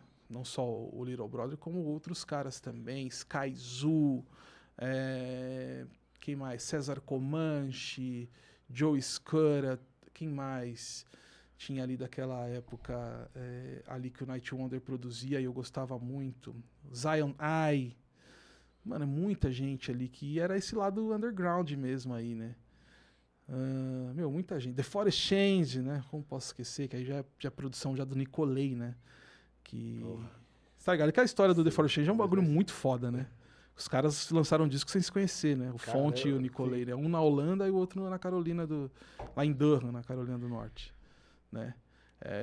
A história é muito classe, assim, o Connect. Os caras se conhecem se não me engano, pelo chat do SoulSeek. Você lembra do SoulSeek? É que você é um pouco mais novo. Eu sou mais novo ainda, acho que não. Mas você lembra dos programas ou já ouviu falar dos programas que a galera usava pra baixar música na época? SoulSeek, Emule, essas coisas sim, aí. O Emule, sim. Né? Emule, Limeware, era... Tinha um monte de programinha aí. Tinha um que era o SoulSeek, né? Então, pra você baixar música, você tinha que trocar ideia com o cara que tinha. Pra você poder pegar o arquivo, tá ligado? Sério? E tinha chat, essas paradas, tudo. Os caras se conheceram nessa. De trocar ideia ali, o Fonte de um lado do mundo e o Nicolay do outro, né? O Nicolay holandês, né? E aí eles começaram a trocar ideia, Nicolay produtor, o Fonte rapper, né? Vamos fazer um disco. Eles produziram o disco inteiro sem se conhecer, mano, pessoalmente. Só trocando ideia, fazendo isso. Mandar uma coisa pra manda a guia, manda o beat. É assim. Eles só foram se conhecer depois que o disco estava pronto. Entendeu? E aí saiu o Connect, que pra mim, é um dos meus discos prediletos, né? Nossa, eu vou ver esse disco. A produção do Nicolay, toda do Nicolay, mas obviamente tem o Fonte, que era o parceiro dele, que era do Little Brother, produzido pelo Night Wonder, mas tem o Big Pooh também do Little Brother, né? Tem vários caras nesse, Darian Brockton, Yazara, muita gente boa também saiu. Então tava nessa pegada, tá? De eu vi esse lado da coisa. Legal. Né? E consequentemente foi quando eu comecei a fazer o programa Freestyle, que eu fazia os podcasts, não era de entrevistas, eram de só tocando música e eu falando desses sons. Eu ficava divulgando esses sons e falando deles, com um pouco de informação que eu tinha. É o Marquinhos que me fala que quem cria a questão dos podcasts é você que cria essa pegada dos podcasts, não é? De rap assim eu fui um dos primeiros, né? Não vou vender aqui que eu fui o primeiro. Muita gente fala que eu fui o primeiro, mas é que na mesma época tinha outras pessoas fazendo também, né? Então é legal respeitar essa galera que estava trabalhando com isso também, né? Muita gente coloca ali e fala, o programa Freestyle foi o pioneiro. Talvez para a pessoa que foi a primeira que ouviu, né? Mas tinha muito mais gente fazendo, né? Mas, de fato, assim, fazer um programa... isso eu posso dizer, eu fui um dos primeiros negros a fazer um podcast de música e de rap no Brasil, né? Com o programa Freestyle entre 2005 e 2006. O podcast chega no Brasil que as pessoas começam a conhecer no final de 2003, né? E aí eu trabalhava numa rádio, na Rádio 89, Rádio Rock, que tem aqui em São Paulo, né? Eu era estagiário da produção lá. Ficava nos estúdios, fazendo chamada, sabe, editando áudio, essas coisas, né? E aí teve um momento lá que os caras lá do TI, lá, os caras da parte de informática, internet da rádio, os caras, mano, os nerdola conectados com tudo, né, meu? Ouviram o tal do podcast. Tá chegando no Brasil, porque lá nos Estados Unidos já bomba. E aí a rádio quis fazer, tanto que a 89 FM foi a primeira rádio no Brasil a ter o conteúdo da programação ao vivo transformado em podcast. Foi a primeira rádio que fez. Porque tinha esses nerdolas lá, meus companheiros de trabalho lá, né? E aí a produção desses conteúdos passaram para mim. Eu era o caçula da produção, o estagiário. Tem esse trampo aqui novo, vamos testar? Põe o Marcílio para tomar conta. Né? Então eu cuidava dos podcasts da rádio, da 89. Isso já em 2004. Né? Os caras lá da informática faziam todo o sistema para subir os arquivos, eu que fazia toda a curadoria e tudo, né? Editava e colocava lá. Então, os primeiros podcasts de uma rádio no Brasil, aí eu posso dizer que eu que fui o cara que produzia ali, né? Obviamente orientado pela produção, pela direção da rádio, vamos fazer, vamos testar, coloca aí, né? Então tinha esses conteúdos on demand aí no site da rádio, já nesse formato de podcast, de assinar lá o feed na época. Você só conseguia ouvir se você tivesse aquele iPod Shuffle, que você lembra, é um iPod, foi o primeiro, assim, ó, ele é quadradinho assim, compridinho, só tinha um botão na frente. Isso aí é um dos primeiros produtos inovadores da Apple ali, né? Era o iPod Shuffle. Antes de iPhone, antes de qualquer coisa. Então você só conseguia baixar ali através do iTunes, né? Ou você ouvia nesse iPod Shuffle, ou você ouvia no próprio iTunes, né? Então era só que a gente, era uma rádio, quem tinha coisas da Apple naquela época, né? Quem assinava as coisas de iTunes. Então a gente fez esse formato de podcast no site da rádio, com um player lá pra galera poder ouvir, né? Então eu cuidava dessa produção. Aí, nessa pegada, eu falei, pô, isso é interessante, eu vou fazer um bagulho desse pra mim, mano. Aí eu fui onde eu fiz o freestyle, eu fiz o podcast do freestyle, foi onde eu comecei. Então por isso que eu ficava falando, eu soltava as músicas lá, ligava o microfone e gravava, ficava falando das músicas. O conhecimento era muito pouco. Né? O conhecimento não, na verdade o que chegava de informação não tinha nem YouTube, mano, era muito ainda no começo de tudo, tá ligado? YouTube já tinha, o YouTube é de 2006, né? Eu comecei em 2005, mas tipo, eu usava muito Orkut pra poder trocar ideia com a galera assim que já tinha um pouco mais de informação sobre isso. E eu usava uma plataforma chamada Podiomatic, que você subia esses podcasts, né? Não podia subir no site da rádio que eu trabalhava. Apesar de eu usar a estrutura da rádio que eu trabalhava para fazer os podcasts, porque eu não tinha nem internet em casa, velho. Fazia tudo lá, tá ligado? Matei aula na faculdade para ficar fazendo podcast. Não façam isso. Mas eu me interessei tanto pela parada, né, que eu fiquei vidrado naquilo. Foi onde eu comecei o freestyle. Eu produzia pra rádio, meu trabalho, né? Eu era um estagiário. E produzia pra mim também. Aí eu subia nesse Podiomatic. Aí eu ia nas comunidades do Orkut, tudo comunidade de rap. Soltava lá, ó. Programa freestyle, edição 3. Com sons de Little Brother, de The Roots, Mobb Deep. Botava tudo lá, os rap que eu gostava de ouvir, né? Botava lá o setlist lá, né, das músicas, nas comunidades. Foi assim que eu comecei a divulgar. E assim que foi começando a tomar forma, até eu começar a chamar os primeiros entrevistados. Eu falei, pô, não é legal isso aqui eu ficar só falando sozinho. E como eu estava no meio de rádio, já conhecia algumas pessoas, né? Inclusive o primeiro convidado foi o Paulo Brown, ex-locutor da Rádio 105 FM, fazia o Balanço Rap, né? Falei, Paulo Brown, tem um projeto aqui que sou só eu, mas eu tô querendo ter mais gente para falar comigo, né? Aí foi o primeiro programa de entrevistas. Aí depois disso eu adotei esse formato de fazer entrevistas, né? Então, tipo assim, querendo ou não, também pra época ali era algo que era novo, né? Então tem muito essa questão da galera que acompanhou aquela época falar, o Marcílio foi o primeiro que fez, mas tinha mais gente fazendo. Mas eu acho da hora quando falam isso, assim, né? Tipo, o Marcílio foi o primeiro porque talvez foi a primeira parada que a pessoa ouviu ali. Uma vez eu fui pra Curitiba, mano, e fui num evento, uma batalha de beatmaker lá. os caras falavam pra mim que eles se reuniam na casa de um ou de outro, se reuniam pra ouvir o programa. Mano. Você fazia quais horários? Tinha alguns horários que você postava? Tinha um dia certo ou você postava todo dia? Postava toda semana. Toda semana. Toda semana, ia nesse fluxo aí de toda semana postar. Os primeiros que eu fiz, que era só eu falando de música e tal, eu postava nessa plataforma aí, esse Podiomatic, que nem sei se existe mais. Mas era um dos primeiros sites onde você podia hospedar podcast gratuitamente, conteúdo de áudio gratuitamente. Né? Quer dizer, naquela época eu já estava me inteirando muito disso, de subir podcast, né? Sim. 2005, mano. Né? Eu já fazia isso, em 2004 já fazia isso pela rádio, mas eu tava ali caçando, mano, onde eu posso subir os meus conteúdos, né? Mas aí depois eu fiz um site, né? Eu fiz o site, domínio próprio, prografreestyle.com.br, fui lá, registrei no Ministério das Comunicações, fiz tudo certinho, mano. Comprei registro, comprei domínio, pagava por mês, tá ligado? Tudo certinho, assim, né? E aí a cara do site era tipo isso aqui, ó. Tinha um logo, tinha um logotipo lá, Programa Freestyle. Aí eu colocava os áudios tudo assim, ó, embaixo. Assim. Tinha um logotipo e os áudios tudo embaixo. Ficavam lá pra galera ouvir. Toda semana eu postava um. Aí tinha a opção de você assinar o feed lá, o XML que eles falam, né?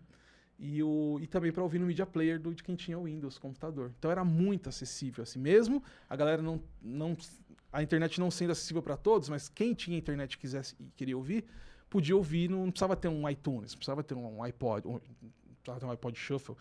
E por isso que a galera fazia isso. Um chegava lá, baixava, gravava ou num CD, ou num pendrive. Nem sei se tinha pendrive naquela época, acho que já tinha já. Mas geralmente era em CD, você tinha aqueles CDs que você gravava, que cabiam 700 mega. Lembra? Também não é dessa época, né? Você já pegou a fase mais pendrive, né? Que era mais prático ali. Não, eu sou um dos caras que comprava muito CD virgem pra gravar. Fazer, então você tá ligado. Você lembra que estava escrito no CD? 700 MB? Que era o espaço em megabytes que cabia num CD. Sim. Você não gravava em faixa. Porque aí se você gravasse em áudio comum, ia dar, sei lá, 11, 12 faixas. Ia acabar o CD. 14 faixas, 14 faixas no máximo. Quando você gravava em MP3, você tinha 700 megabytes ali para poder gravar. Então cabia coisa pra caramba, né, em MP3, né, que era um arquivo mais curto que o Wave. Geralmente, esses áudios que você gravava, essas músicas em áudio, com o CD normal, CD de uma banda normal, que tinha 14 faixas lá, dava o CD todo, é em Wave, né, que gravava. Sim. O MP3, ele cabia muito mais, né. O formato do arquivo dele é bem menor, né? E a qualidade daquele jeito, né? Foi falando assim, né? Os MP3 xoxo, né? Mas era, cara. Então a galera gravava no CD e se reunia, porque era fácil, né? De você baixar, você clicava no botão direito do mouse e já tava lá, download, né? Então quem tinha internet meio que compartilhava, assim. E eu recebia muito desse tipo de relato da galera, falando, puta, eu baixei e já espalhei pra um monte de gente. Era muito legal, cara. Tinha essa questão de comunidade, assim, né? De todo mundo espalhar o conhecimento, né? Diferente na época. Hoje você não precisa fazer nada, a informação vem até você. Não, a informação até você. Então... Não, hoje a tecnologia facilitou tanto que ficou sem graça. Ficou sem graça. Facilitou tanto que ficou sem graça. Por exemplo, eu tenho meu podcast aqui e tenho meu podcast também no Spotify. Eu penso em fazer um podcast do jeito que você fazia, mas eu tenho medo dos direitos autorais. Eu tenho medo dos copyright. Hoje não dá não. Hoje não dá mais. Tem como, hoje então. Hoje não dá. Eu tenho muito medo dos copyright, por isso que eu não faço. Porque é muito interessante você fazer um podcast com uma mix assim, de música que você escuta e tal, pra uma galera. Na época que eu fazia, não tinha regulamentação para direitos autorais da internet. Era tudo muito novo, né? Muito novo.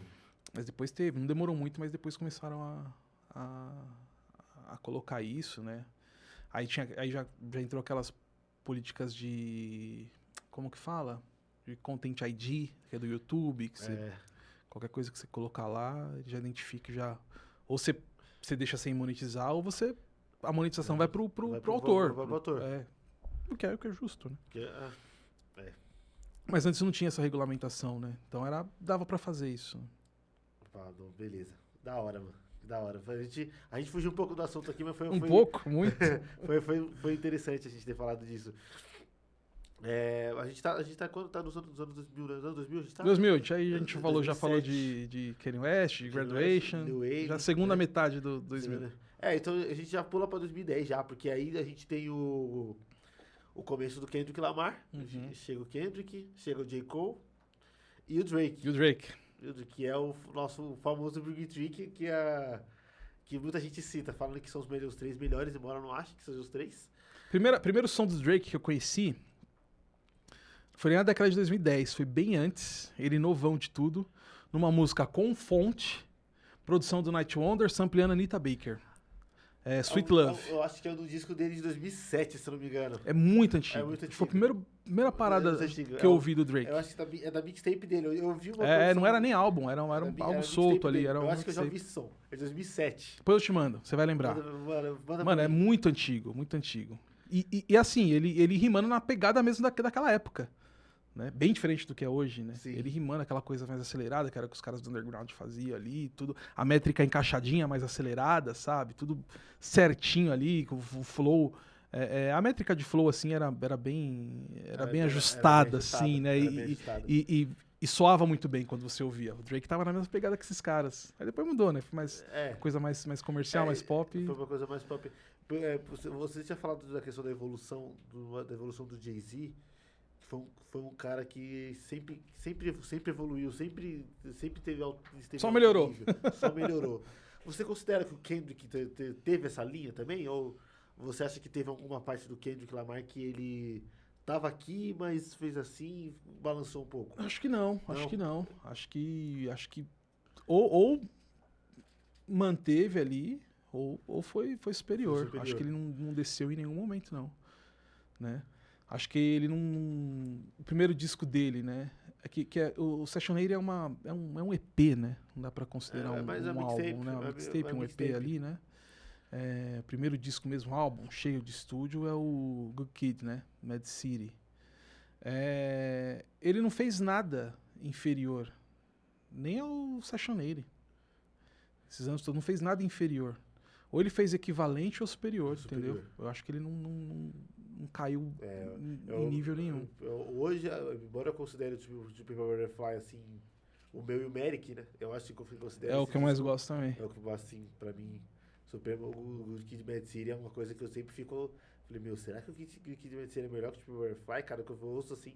Eu ouço hoje o Kid Mad City de um jeito diferente. Falei, caraca, velho, tipo... esse disco é muito bom, cara. Esse disco é muito bom. O Kid é muito bom, o Paper Butterfly é muito bom. Depois vem o... Damn. O Dan já mostra aquele Kendrick também mais pronto pra indústria, né? Ele entendeu. Ele já entende que pode fazer o que ele quer. Que é onde também começa a furar um monte de bolha. Humble, Loyalty. Já começa a já atingir outros públicos aí, né? Não necessariamente aquela galera que é só do rap ali, né? São os meus 2 discos preferidos também, né? Go Kid e o porquê, né? A gente tem essa coisa de gostar sempre dos primeiros, né? Então. Mas acho que é por conta da evolução mesmo da abertura que a obra do artista dá para outros públicos, né? Então a gente se apega muito àquela... Não, porque aquela época era só o nosso grupinho ali que ouvia, então agora tá todo mundo ouvindo, né? É bem isso mesmo. Mas o Kendrick continua excelente. É isso mesmo. Porque o Dan, eu não escuto tanto o Dan quanto eu escuto o Tipo Butterfly. E talvez eu escute mais o Tipo Butterfly porque a galera não fala tanto do Tipo Butterfly.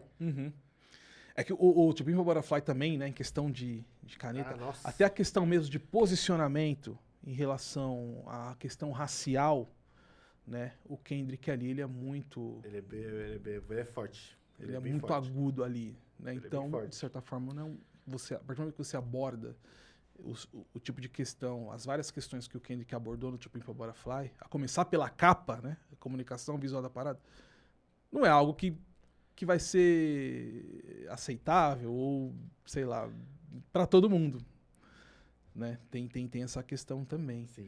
Né? Mas ali ele canetou bem, né? Aí depois tem o Mr. Morales. Mr. Morales, que é o disco que eu menos gosto. É o disco que eu menos, assim, me apeguei tanto. Acho que você falou dessa questão da questão racial, né? Do Tipo Butterfly. Existe sempre aquela coisa do disco que a gente se sente muito conectado. A gente se sente muito representado no disco. Eu acho que o Big Steppers, o Mr. Moral não me passa isso. Não me passa essa representatividade. Não sei. Eu acho que foi algo que eu acho, tá até conversando com a minha mulher sobre isso, assim. Que ela também é muito fã do Kendrick. A gente quando saiu esse disco, a gente conversou bastante sobre isso, né? Que foi um disco que o Kendrick quis mesmo experimentar, fazer outras coisas, né? Musicalmente, liricamente. É um disco também que ele traz também essa questão que a gente tá falando do Pac, de relação mais pessoal, fala de família, entendeu? E ele podia fazer isso, né? Acho que ele não deixou de entregar nada, não decepcionou em nada nas outras produções dele, nas outras obras dele. Então, acho que ele estava no direito de querer experimentar outra coisa, né? Mas é engraçado que, assim, o DNX, mais recente que saiu, depois do To Pimp a Butterfly foi o disco que eu mais ouvi. Que eu mais curti. O Go Kid Mad City, acho que por ser um clássico, é aquela coisa do carinho, né? Aquela coisa do apego. Sempre quer ouvir. Mas o Gen X, tudo bem, vai fazer um ano, né, que saiu. Mas ele tem essa pegada, né, desse novo Kendrick com um pouco daquele Kendrick do começo, né? Então acho que ele é um disco que ele agradou por conta disso, assim, sabe? Ele traz o Kendrick de todas as formas, de todos os jeitos, né? Acho que por isso que é um disco... De todos os anos. Todos os anos. É um disco agradável para qualquer tipo de fã do Kendrick, desde os mais antigos, os mais chatos, até a galera que tá conhecendo agora, a galera que só descobriu o Kendrick por conta do show no Super Bowls. É um disco que agrada bastante. É um bom disco, é um excelente disco, né? O DNX, né? Eu gosto muito, assim. Acho que não bateu como bateu o Dan e o Mr. Morale, assim, tipo, de você ouvir menos que os outros. É um disco que eu acho que é bem agradável. Eu acho um disco bem Costa Oeste. É um disco bem pegado a Costa Oeste, sabe? Tipo, um disco de homenagem de onde ele Aquele veio. som que ele sampleou o SWV é espetacular, cara. Hurt Part 6. Sensacional. Até o refrão, a música. E é interessante do Kendrick que se você for ver as instrumentais, só os instrumentais sem o Kendrick rimar, você acha que é uma coisa muito simples, é uma coisa uma coisa ok. Mas se você ouvir ele rimando na batida, que é muito simples, fica uma coisa sensacional. Eu não sei o que ele faz. Ele consegue transitar por qualquer tipo, né, de instrumental, né? Eu não sei o que ele faz. A Reinal é uma batida simples, mas ele deixa de um jeito incrível. Ele deixa a batida de um jeito incrível. A da SWV, que você ouve do SWV de um jeito, o dele de outra pegada. É incrível, é incrível. O Kendrick Lamar é incrível. Até as que pegou mais aí, TV Off, né, que são as mais... Né, sim, aquela pegou mais balada, Sim. É um disco muito bom, cara. Um disco muito bom que agrada gregos e troianos. Bom, a gente também tinha citado o J. Cole, que na minha opinião dos três é o meu favorito. É mesmo? Mais que o Kendrick. Achei que você gostava mais do Kendrick. Eu acho mais o J. Cole, porque eu acho que o J. Cole é mais parecido com o Pac do que o Kendrick. Eu acho que em termos de entrega, de questão de emoção, de lado mais político, de uma coisa mais poética, eu acho que o J. Cole entrega um pouco mais que você o Kendrick Lamar. Você acha ele... Agora eu que vou te entrevistar. Você acha ele subestimado, o J. Cole? O J. Cole, eu acho. Eu acho ele subestimado, mas eu acho que ele corroborou um pouco pra isso. Porque ele é mais na dele, né? Ele é muito na dele, Ele é muito na dele. Mas ele conseguiu quebrar a bolha com o Forest Hill Drive. Eu acho que é um disco que não tem feat com ninguém, sem hit, sem nada. Eu acho que ele quebrou essa bolha aí, mas a galera espera muito esse J. Cole. Todo disco espera muito mais esse J. Cole. E ele não entrega mais isso. Você não acha que falta o J. Cole dar aquele passo? Bom, eu sou entrevistador também, né? Então agora invertemos os papéis aqui.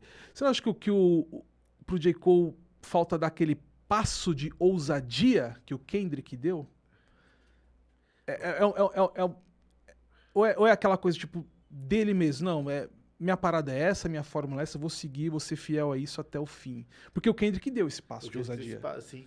Você fala isso na questão do dele e na virada, do Pimp a Butterfly pro dele. Frente, assim. Sim, eu acho que falta isso pro J. Cole, sim. Eu acho que, apesar dele ter... Ele não tem nenhum hit, né? Ele não tem nenhum hit radiofônico. Hit assim de Not Like Us, não. Então, ele não tem nenhum hit. Você me pegou agora. É verdade. É o que eu sinto do J. Cole.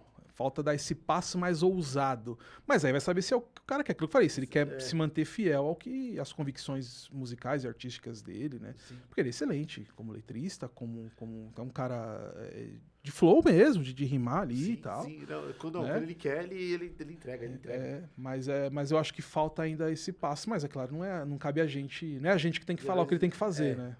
Se fosse assim, então, a gente que estaria fazendo sucesso, sendo grandes rappers, ricos, famosos, milionários.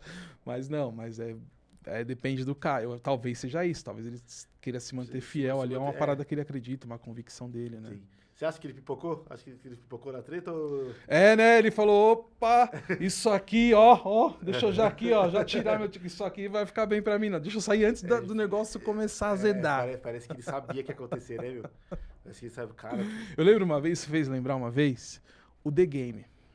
Lembra que o The Game teve uma época que brigava com todo mundo, né? Até com o vizinho, assim. Até com as crianças que chutasse bola no portão da casa dele, ele tava amargo. Eu até fiz um podcast sobre a briga do 50 Cent com o Jimmy Iovine, por causa do que tem o The Game nesse meio. Ele tava brigando com todo mundo. Aí eu não vou lembrar em que lugar que foi, mas ele deu uma entrevista, tem um vídeo, né, tem um corte disso, que rodou bastante até na época, falando disso, pô, The Game, essa coisa, né, seus desentendimentos aí e tal, né, o cara tava trocando essa ideia com ele falou assim, ó, só tem um cara que eu não me meto. Eu não vou mexer com o cara. Nem quero nem saber. Não pode ser alguma, quero brigar com esse cara. Eminem. Porque o Eminem é louco. O Eminem é pirado. Eu não quero ter uma treta com o Eminem, uma diss com o Eminem, nada. E eu lembrei dessa fita do J. Cole. Acho que ele falou, mano, eu sei quem é o biruta do Kendrick. Kendrick é um biruta, eu não vou me meter nessa, não. Desculpa aí, foi no show, né? Falou, pô, eu amo o Kendrick Lamar, né? Então isso me fez lembrar essa história, que o The Game, ele tava pronto pra arrumar treta com todo mundo, mas falava o nome do Eminem, ele, opa, aqui já não é meu campo, sim, já vou sair daqui, já saí aqui, já tinha a francesa, né? Pô, que interessante, né? Você acha que o Drake chegou perto de ganhar do Kendrick Lamar nisso ou não teve nem triscou, não chegou nem... Primeiro que o Kendrick, eu não sei até onde isso é verdade, tá? Mas dizem que nenhuma dessas diz aí foi o Drake que escreveu, né? Então. Não sei. A gente sabe que o Drake também não é o cara que todos os discos dele, não foi ele que escreveu tudo, sim, né? Só por esse fato, você já vê que o Kendrick, ele vai sair em vantagem, né? O Kendrick é um cara que escreve de fato essas coisas. Pode ter outra coisa, uma parceria, não sei, não sei dizer, né? Mas acho que só por isso o Kendrick já largaria na frente. E tem uma certa antipatia em relação ao Drake, pelo que ele é, né? Esse cara pop que, tipo, aquela coisa de trazer a essência do hip hop, de ser um cara compromissado com a cultura, de não ter, é um cara totalmente voltado pro pop, que quer vender disco, que fica se gabando, que acho que pegou um pouco de antipatia. Então, nesse confronto, o Kendrick já saiu na frente, não só pelas letras ou pelas as ideias da Disney, mas pelo carisma, entendeu? Acho que já largou na frente, né? Então, a partir daí, já o Drake já começa atrás, né? Então, por conta desse fator a favor do Kendrick também, as pessoas, obviamente, vão ter a tendência ali a querer curtir mais ali as respostas do Kendrick. Mas, obviamente, o Kendrick, tirando esse lado carisma, né? Carisma e preferência de público, o Kendrick, de fato, ele conseguiu machucar o Drake. Mas, nossa, cara, eu confesso, cara, que Quando saiu eu não sei se eu posso dizer se foi a First Person Shooter, que é do J. Cole e Drake, ou se é a Lighthead, que começa a parada toda, mas eu achava que não ia acontecer o que aconteceu, eu achava que não ia pra frente? Não ia pra frente, eu achava que não ia pra frente, eu achava que nenhum dos dois fosse responder. E aí quando o Drake fez a push-ups, aí eu falei, eu acho que não vai ter como segurar. A coisa já tava meio esquisita com o lance do Pusha T também, né? Já tava tudo meio já... Então acho que juntou tudo e vamos... Juntou tudo. Vamos E o Drake também tava já dando umas alfinetadas no Pharrell Williams, direto ele faz isso. Então já juntou uma coisa com a outra. Né? Aí Juntou todo uma mundo coisa foi contra. Acho que por isso que o Drake não... Por isso que ele apanhou Por isso que ele apanhou. na Diz, né? Por isso que ele apanhou. Velho, aí, pô, acho que, como você tinha falado, foi a maior, antes de começar o podcast, foi a maior diss de todos os tempos. Sim, Fala por que vários fatores, por vários fatores. Eu sei que o pessoal fala da Here Up do Pac, né? Pô, foi pivô de muita coisa ruim naquela época, né? Mas aquilo que a gente tava até falando, abalou, né? Depois que teve a morte dos caras, abalou a cena. Abalou. E, de certa forma, todo mundo até começou a se... Não vou dizer, né, mano? Na época ali que aconteceu isso, eu era muito novo, né? E a gente também tá no Brasil, né, mano? Não tinha informação disso, né? Depois a gente cresce um pouco, tem mais acesso à informação, a gente vai buscar, entender um pouco da história, né? Mas do que a gente acompanha, vai ler, vai procurar, né? O impacto naquela época foi tão grande que até parou um pouco essa parada de rivalidade de costa a costa, entendeu? Os caras falaram, gente, vamos... Entendeu? Dá um tempo aí, né, meu? Vamos cada um trabalhar aqui, fazer seu som e tal, né? Não sei por quanto tempo durou isso, mas teve esse tipo de conscientização, né? Porque realmente foi um abalo geral a morte do Big Pac, né? Mas eu falo assim, eu tô citando essa aí porque dizem, né, que tipo, essa do Pac é a maior de todos os tempos, né? E o Pac entrou furioso no estúdio e falou, liga o microfone aí que eu vou falar tudo que vier na cabeça agora, como né? você falou, ele era inconsequente. Inconsequente. Mas essa, acho que pela proporção, pela dimensão, né? Not Like Us. O bagulho foi pro Super Bowl, velho. Assim, sabe? A maior audiência da televisão no mundo, assim, é um intervalo de Super Bowl, né? A audiência que eu falo, entretenimento, tudo.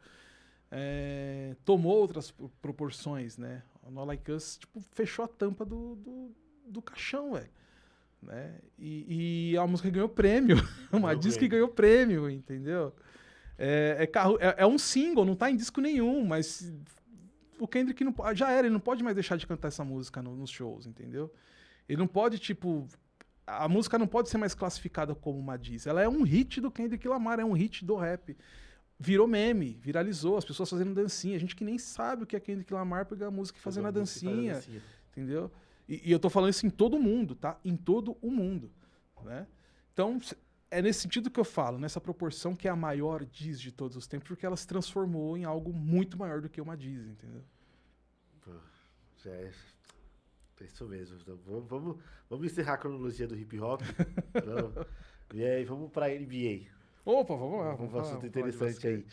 O Marquinhos, ele veio aqui, ele falou uma coisa muito interessante, que a questão de como o Adam Silver conseguiu fazer a questão da competitividade na NBA, essa questão dos campeões que agora não tem mais dinastias, né?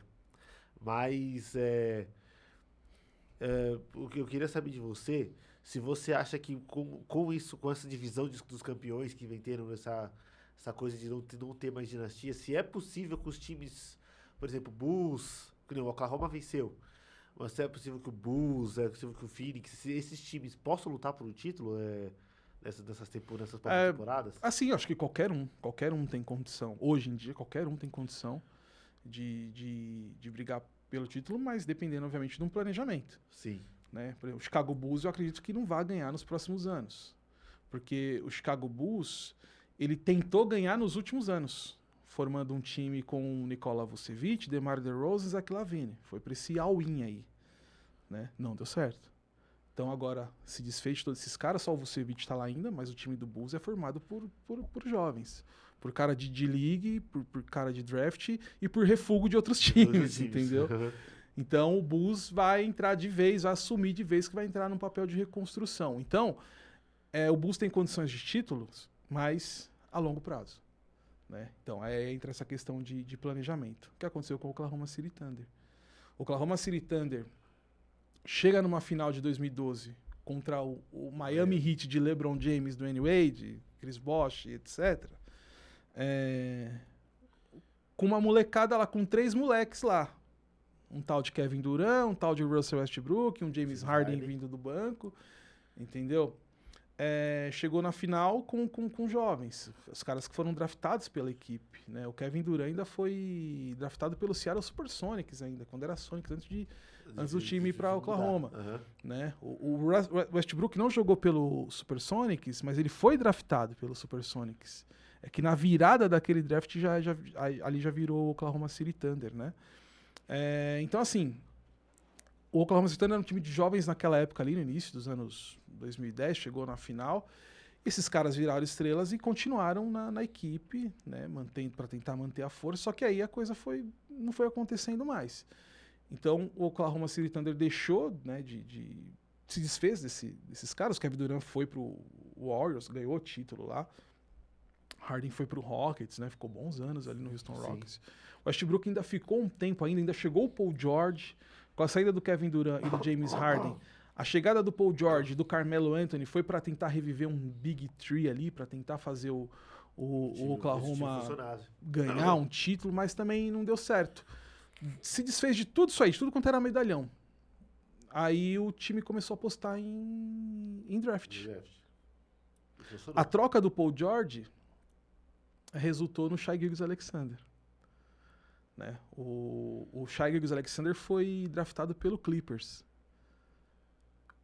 A negociação entre Oklahoma City Thunder e Clippers foi essa.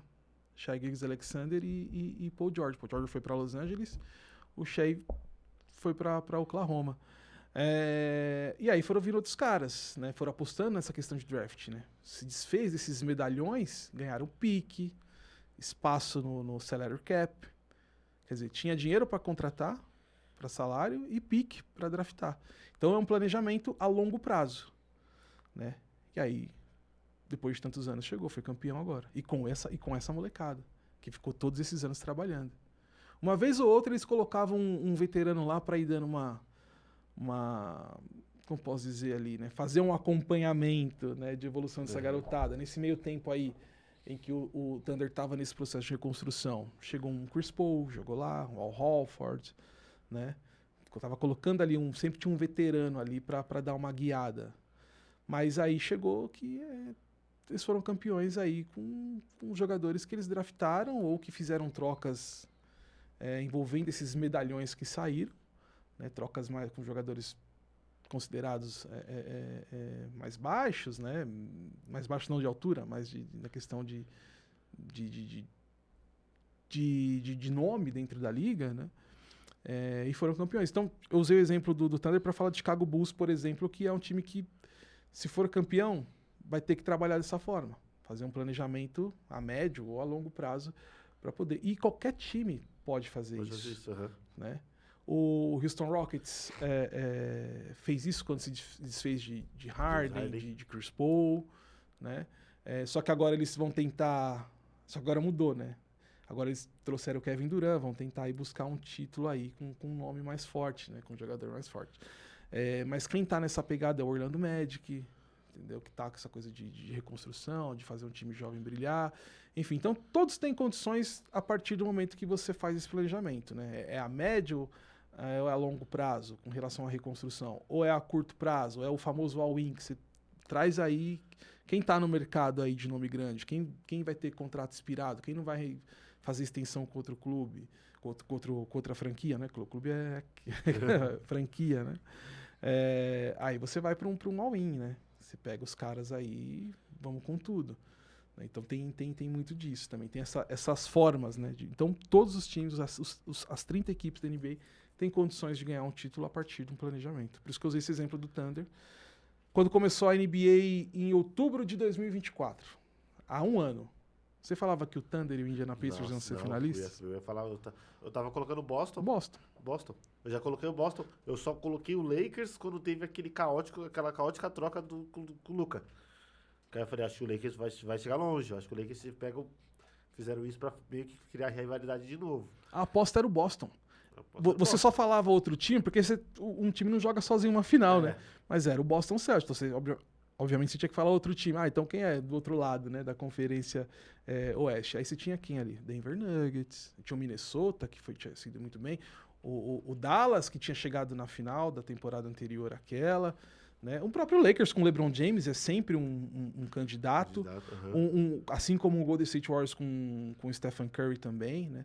Mas você não falava Oklahoma City Thunder naquela Conferência Oeste. E no Leste você não falava Indiana Pacers, porque você falava o Boston Celtics.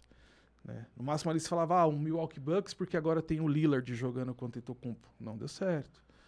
O Miami Heat que sempre chega, né? Tem o playoff Jimmy, né? O cara aparece do nada. Você não dá nada pro Heat, quando vai ver os caras já estão disputando a final. O Cavs, que tá muito bem, né? Depois de Celtics, você estava... o Philadelphia, com Embiid, com Paul George, com Tyrese Maxey, né? Foi vergonhosa a temporada do Philadelphia. Né? E aí você pega um time lá de Indiana também, com um monte de jogador de um núcleo jovem ali, um Haliburton, né? Nembhard. Você pega esses caras aí, os caras chegam na final, entendeu? A adição do Pascal Siakam, que foi campeão com o Toronto Raptors, né? Você tem um pivô bom como o Miles Turner, entendeu? Chegaram, cara. Mas você não dava. Então, você entende quando eu falo? Qualquer time pode chegar, dependendo do planejamento. E o Indiana foi uma surpresa, né? O Indiana foi uma surpresa. Eu achei que o Knicks ia chegar na final. Quando eles passaram pelo Celtics. O Knicks estava bem também, né? Quando eles passaram pelo Celtics, eu achei que fosse o Knicks. Mas aí o time do Indiana me surpreendeu bastante. E só perderam o título porque o Thalys Haliburton machucou. Eu acho que tem intuici. Isso é de fato. Fez muita falta o Haliburton ali quando ele se lesiona na final. Mas a temporada da NBA vai começar agora. Daqui 2 semanas, praticamente. Que são 17, dia 21, 17 dias. 17 dias. 17 dias começa a próxima temporada. Quem você cita como que pode ser campeão? O Oklahoma City Thunder, porque ele é o atual campeão, não saiu ninguém, tá todo mundo lá. É a mesma coisa, uma história do Boston, né? No ano passado. Colocou o Boston, que era o atual campeão, time bom, Jaylen Brown, MVP, Jason Tatum, timaço, né? Mas com essa questão, até que você citou da dinastia, que você estava trocando ideia com o Marquinhos aqui, inclusive, um excelente programa. O Marquinhos, qualquer lugar que ele cola para falar, é muito bom, né? Marquinhos tem um conhecimento de esporte assim, absurdo, né? De tudo, né? Se perguntar qualquer coisa pra ele, ele vai saber trocar ideia, né? Eu vi que vocês falaram bastante de automobilismo aqui e tal. Sim. O que eu tava falando? Perdi. Dos times que poderia ser campeão que poderiam ser campeões, né? Mas aí entra o que você tava conversando com o Marquinhos de dinastia. Qual foi a última dinastia, vamos colocar? Foi do Golden State. Golden State Warriors. Que ainda é uma dinastia que ainda tem um intervalo ali quebrado pelo Cavs. Porque o Cavs ganha 16, 15 o Warriors ganha 2014, 2015, 16 vem o Cavs. 2015, 17 e 18 veio o Warriors. O Cavs ganhou em 2016, que eles quebram ali, aí depois de 2017... 18 veio o Warriors já com o Kevin Durant, né? É uma dinastia aí que só tem essa quebrada aí no meio aí do Cavs, mas realmente foi a última que a gente pode chamar de dinastia, o último time que ganhou em sequência. Se você pegar de 2019 pra cá, não teve. E é sempre a mesma história. Em 2019... O Golden State Warriors era o atual campeão, foi pra final com o Toronto Raptors, era o favorito do Golden State Warriors. Tudo bem que também teve um monte de lesão, mas no começo da temporada você não colocava o Toronto Raptors sendo campeão. Você tá vendo como a coisa muda? 2020 foi o Lakers, temporada da bolha, mas já era um Lakers que o LeBron Davis já tava lá uma temporada anterior, mas era um Lakers que já tinha trazido um Anthony Davis. E tava mais preparado, já veio mais preparado. Então já foi diferente.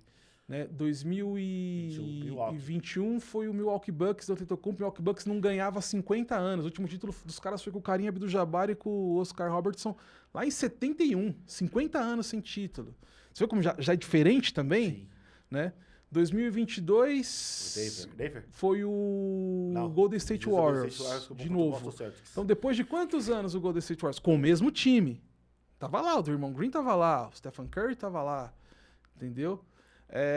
Aí 23 foi o Denver, que também ninguém esperava, mas um Nikola Jokic sendo o melhor jogador de basquete do planeta.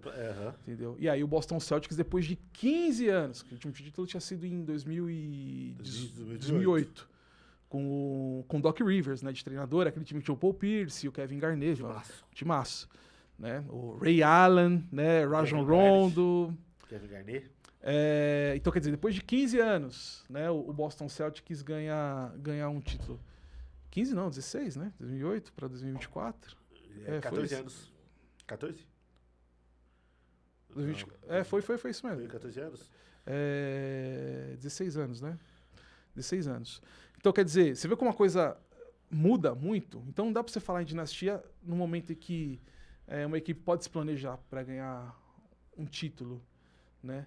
Quem vai garantir que o Oklahoma City Thunder, porque é o atual campeão, ele vai ser campeão agora? Depois de tudo isso que aconteceu, que a gente está acompanhando desde 2019, com tantas alternâncias nas conquistas de títulos, entendeu? Uhum. Então eu concordo com o Marquinhos e com você, quando vocês entraram nesse assunto que não vai ter mais dinastia, eu também acho muito difícil ter, cara.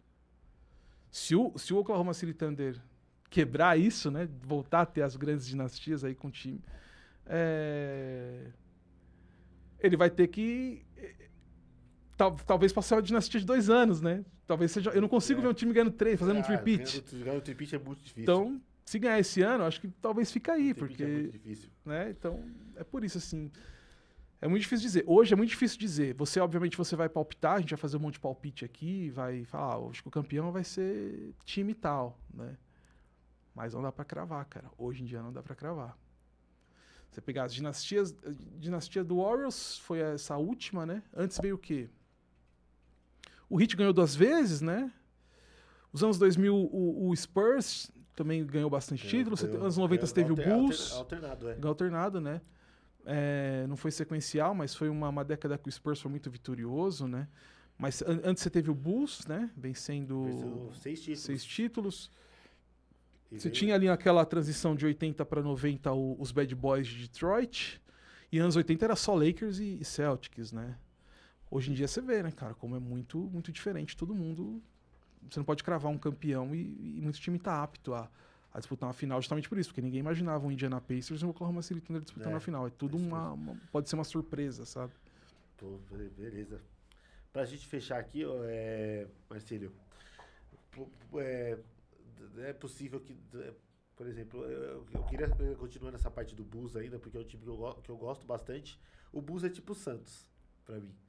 É um time que a gente não tem ódio, não tem nada, não tem, só tem simpatia. Eu tenho uma simpatia muito grande pelo Bulls. Pelé e Michael Jordan, isso, exatamente isso. Né?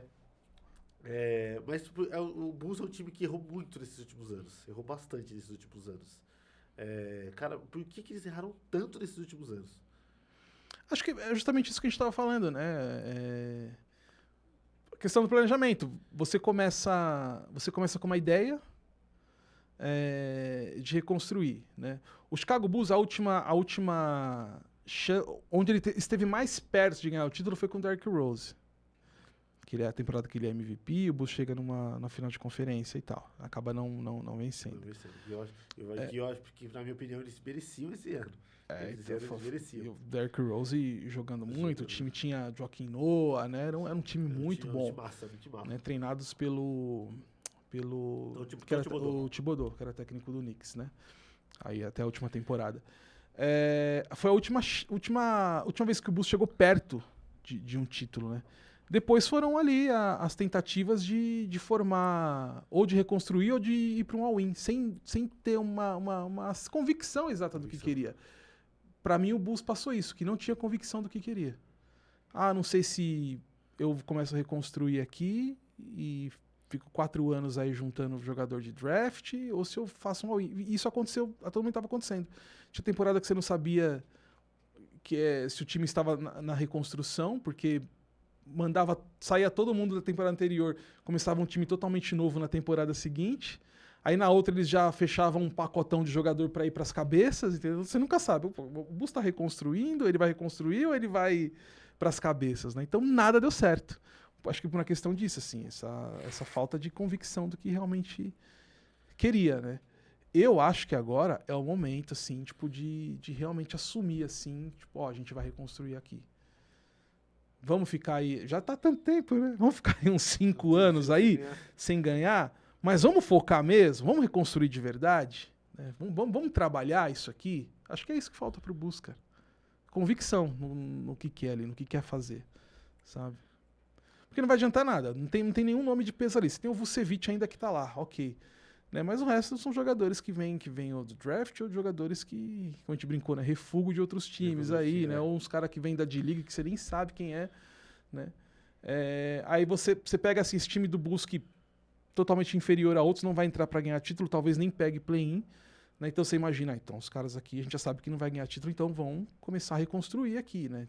Tira os medalhões, começar a abrir espaço na folha, né? E aí vai apostar em draft, vai começar a reconstruir. Mas aí, quem garante que na temporada 26, 27, eles, sei lá, tragam o Anthony Davis, que sempre quer sonho, porque ele é de Chicago, vai querer jogar no Bulls, sei lá, último ano do Kevin Durant, sabe? E vamos pro all-in. O Bulls, falta essa convicção, né? Se for para reconstruir a partir de agora, porque aparentemente parece que é isso que pode acontecer, que seja focado em realmente reconstruir, né, cara? Querer buscar um título a médio ou a longo prazo, assim como o exemplo do Thunder. É difícil, cara, ser Chicago Bulls, né? Eu tive a sorte ainda de ver, né, o three-peat, né? De ver então... obviamente, eu era criança na época, né? Mas eu tenho muitas lembranças, assim. É muito nítido na minha cabeça quando eu vi basquete pela primeira vez, assim, na TV, porque passava em TV aberta, na Band, né? E os anos 90 era Michael Jordan em tudo quanto é lugar. Eu falo que eu sou um torcedor modinha, porque na época que eu era criança, e quando você é criança, você tá mais propício a se apegar mais às coisas, a qualquer coisa, né? Então meu pai sempre gostou de basquete. Passava lá na Band, lá com o Luciano do Vale, com o Álvaro José, principalmente com o Álvaro José, que as lembranças de narração dos jogos do Bulls, eu tenho o Álvaro José na memória. Então, você se apega. Era o time que estava ganhando de todo mundo com o melhor jogador do mundo, né? Então, eu falei, é esse que eu quero.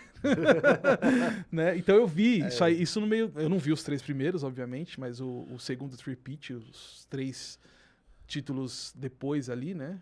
O Bulls ganha 6 títulos, mas tem um intervalo ali onde o Rockets, que é bem o intervalo que o Jordan se aposenta, e o Houston Rockets é campeão 2 anos seguidos ali. Então eu comecei a acompanhar depois disso, né? Isso já passava 95, na Band. Já passava na Band. 95, 96, 96, 97, 97, 98. O jogo contra o Utah Jazz em 1998, que o Jordan rouba a bola do Karl Malone no último segundo, o Bulls atrás do placar, era o jogo 6. O Michael Jordan vai lá e faz aquela cesta lá no finalzinho. Eu tenho um quadro na minha casa dessa foto, que é o famoso Last Shot. Né? Eu tenho um quadro na minha casa, lá com o cronômetro lá, 0.6.6 no relógio. E o Jordan aqui, assim, ó, de frente pra cesta ali, um mid-range.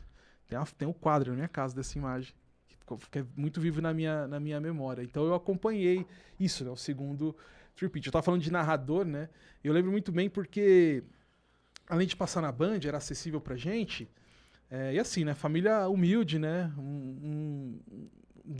Casa de 2 cômodos, uma televisão só. Então, se você assistia a novela, todo mundo da casa ia assistir novela. Se você assistisse futebol, todo mundo assistia futebol. Né? Então, meu pai gostava muito de esportes, né? Então, ele assistia à noite, na Band, ele assistia basquete. Então, foi por isso que eu me apeguei, né? E eu via muito Álvaro José e tal. O Luciano do Vale eu lembro pouco, assim, das narrações dele. Eu era muito novo, né? Tipo, em 98 eu já tinha 12 anos, né? Mas em 96, como você já tinha 9, 10 anos. Então você já tá entendendo muita coisa ali, então muita coisa já fica na memória. Mas depois, nos anos 2000, que aí já entra que começa a aparecer Kobe Bryant, Allen Iverson, Tim Duncan, né? Eu assistia na ESPN, porque meu tio Negão, o tio Negão não tá assistindo agora, mas eu vou mandar para você, tio Negão, porque... vou te mandar o corte, eu citando você. Meu tio Negão, ele fazia gato de internet lá na quebrada, pra todo mundo. E aí ele botou lá em casa o aparelhinho, o multicanal, tá ligado? Mas era um aparelhinho que os caras tinham que subir no poste, aquele fio branco dessa grossura passando tudo em cima dos telhados, né? Ele fazia pra vila inteira, né? E aí ele colocou lá em casa, e aí pegava ESPN. E aí foi lá que eu comecei a acompanhar já um pouco mais, né? Já com 13, 14 anos, já entendendo muito mais, já um pré-aborrecente, chato, né? Já vi as narrações do Ivan Zimmerman, que pra mim é a minha referência de narrador, é o que eu mais gosto. Infelizmente faleceu há pouco tempo. E o Rob Porto, né?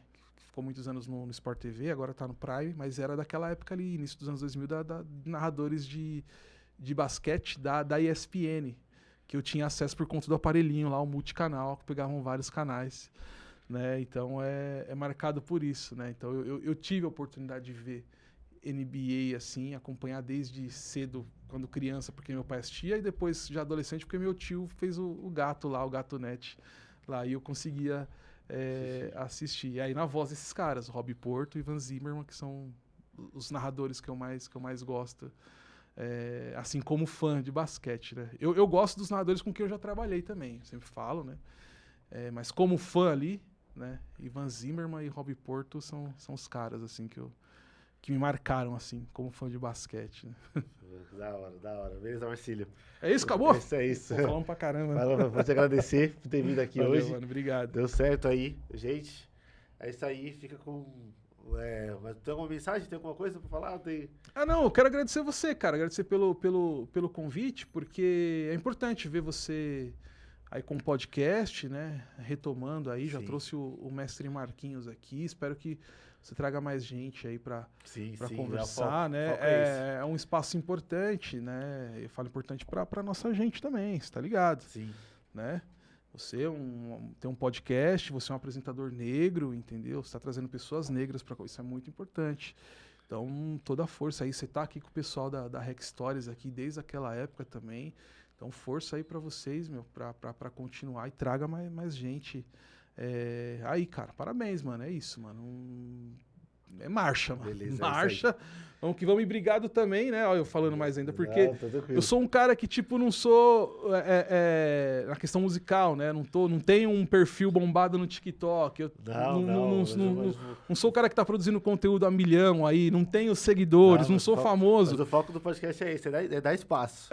A gente fez algo ali que ficou na história, então é muito importante pra mim, eu fico feliz de você lembrar disso. Falar, vou trazer um cara aqui que, sabe, que ele não vai me dar números, né? Mas ele vai contar boas histórias, né? Então eu fico feliz por isso. Exatamente. Tamo junto. junto. É isso aí, rapaziada. Tamo junto. Fica ligados aí que o próximo episódio vai ser postado. Vou postar ele no próximo domingo, mas eu vou postar alguns cortes pra vocês verem aí, beleza? Valeu, tamo junto. Ixi. A outra vez a gente ficou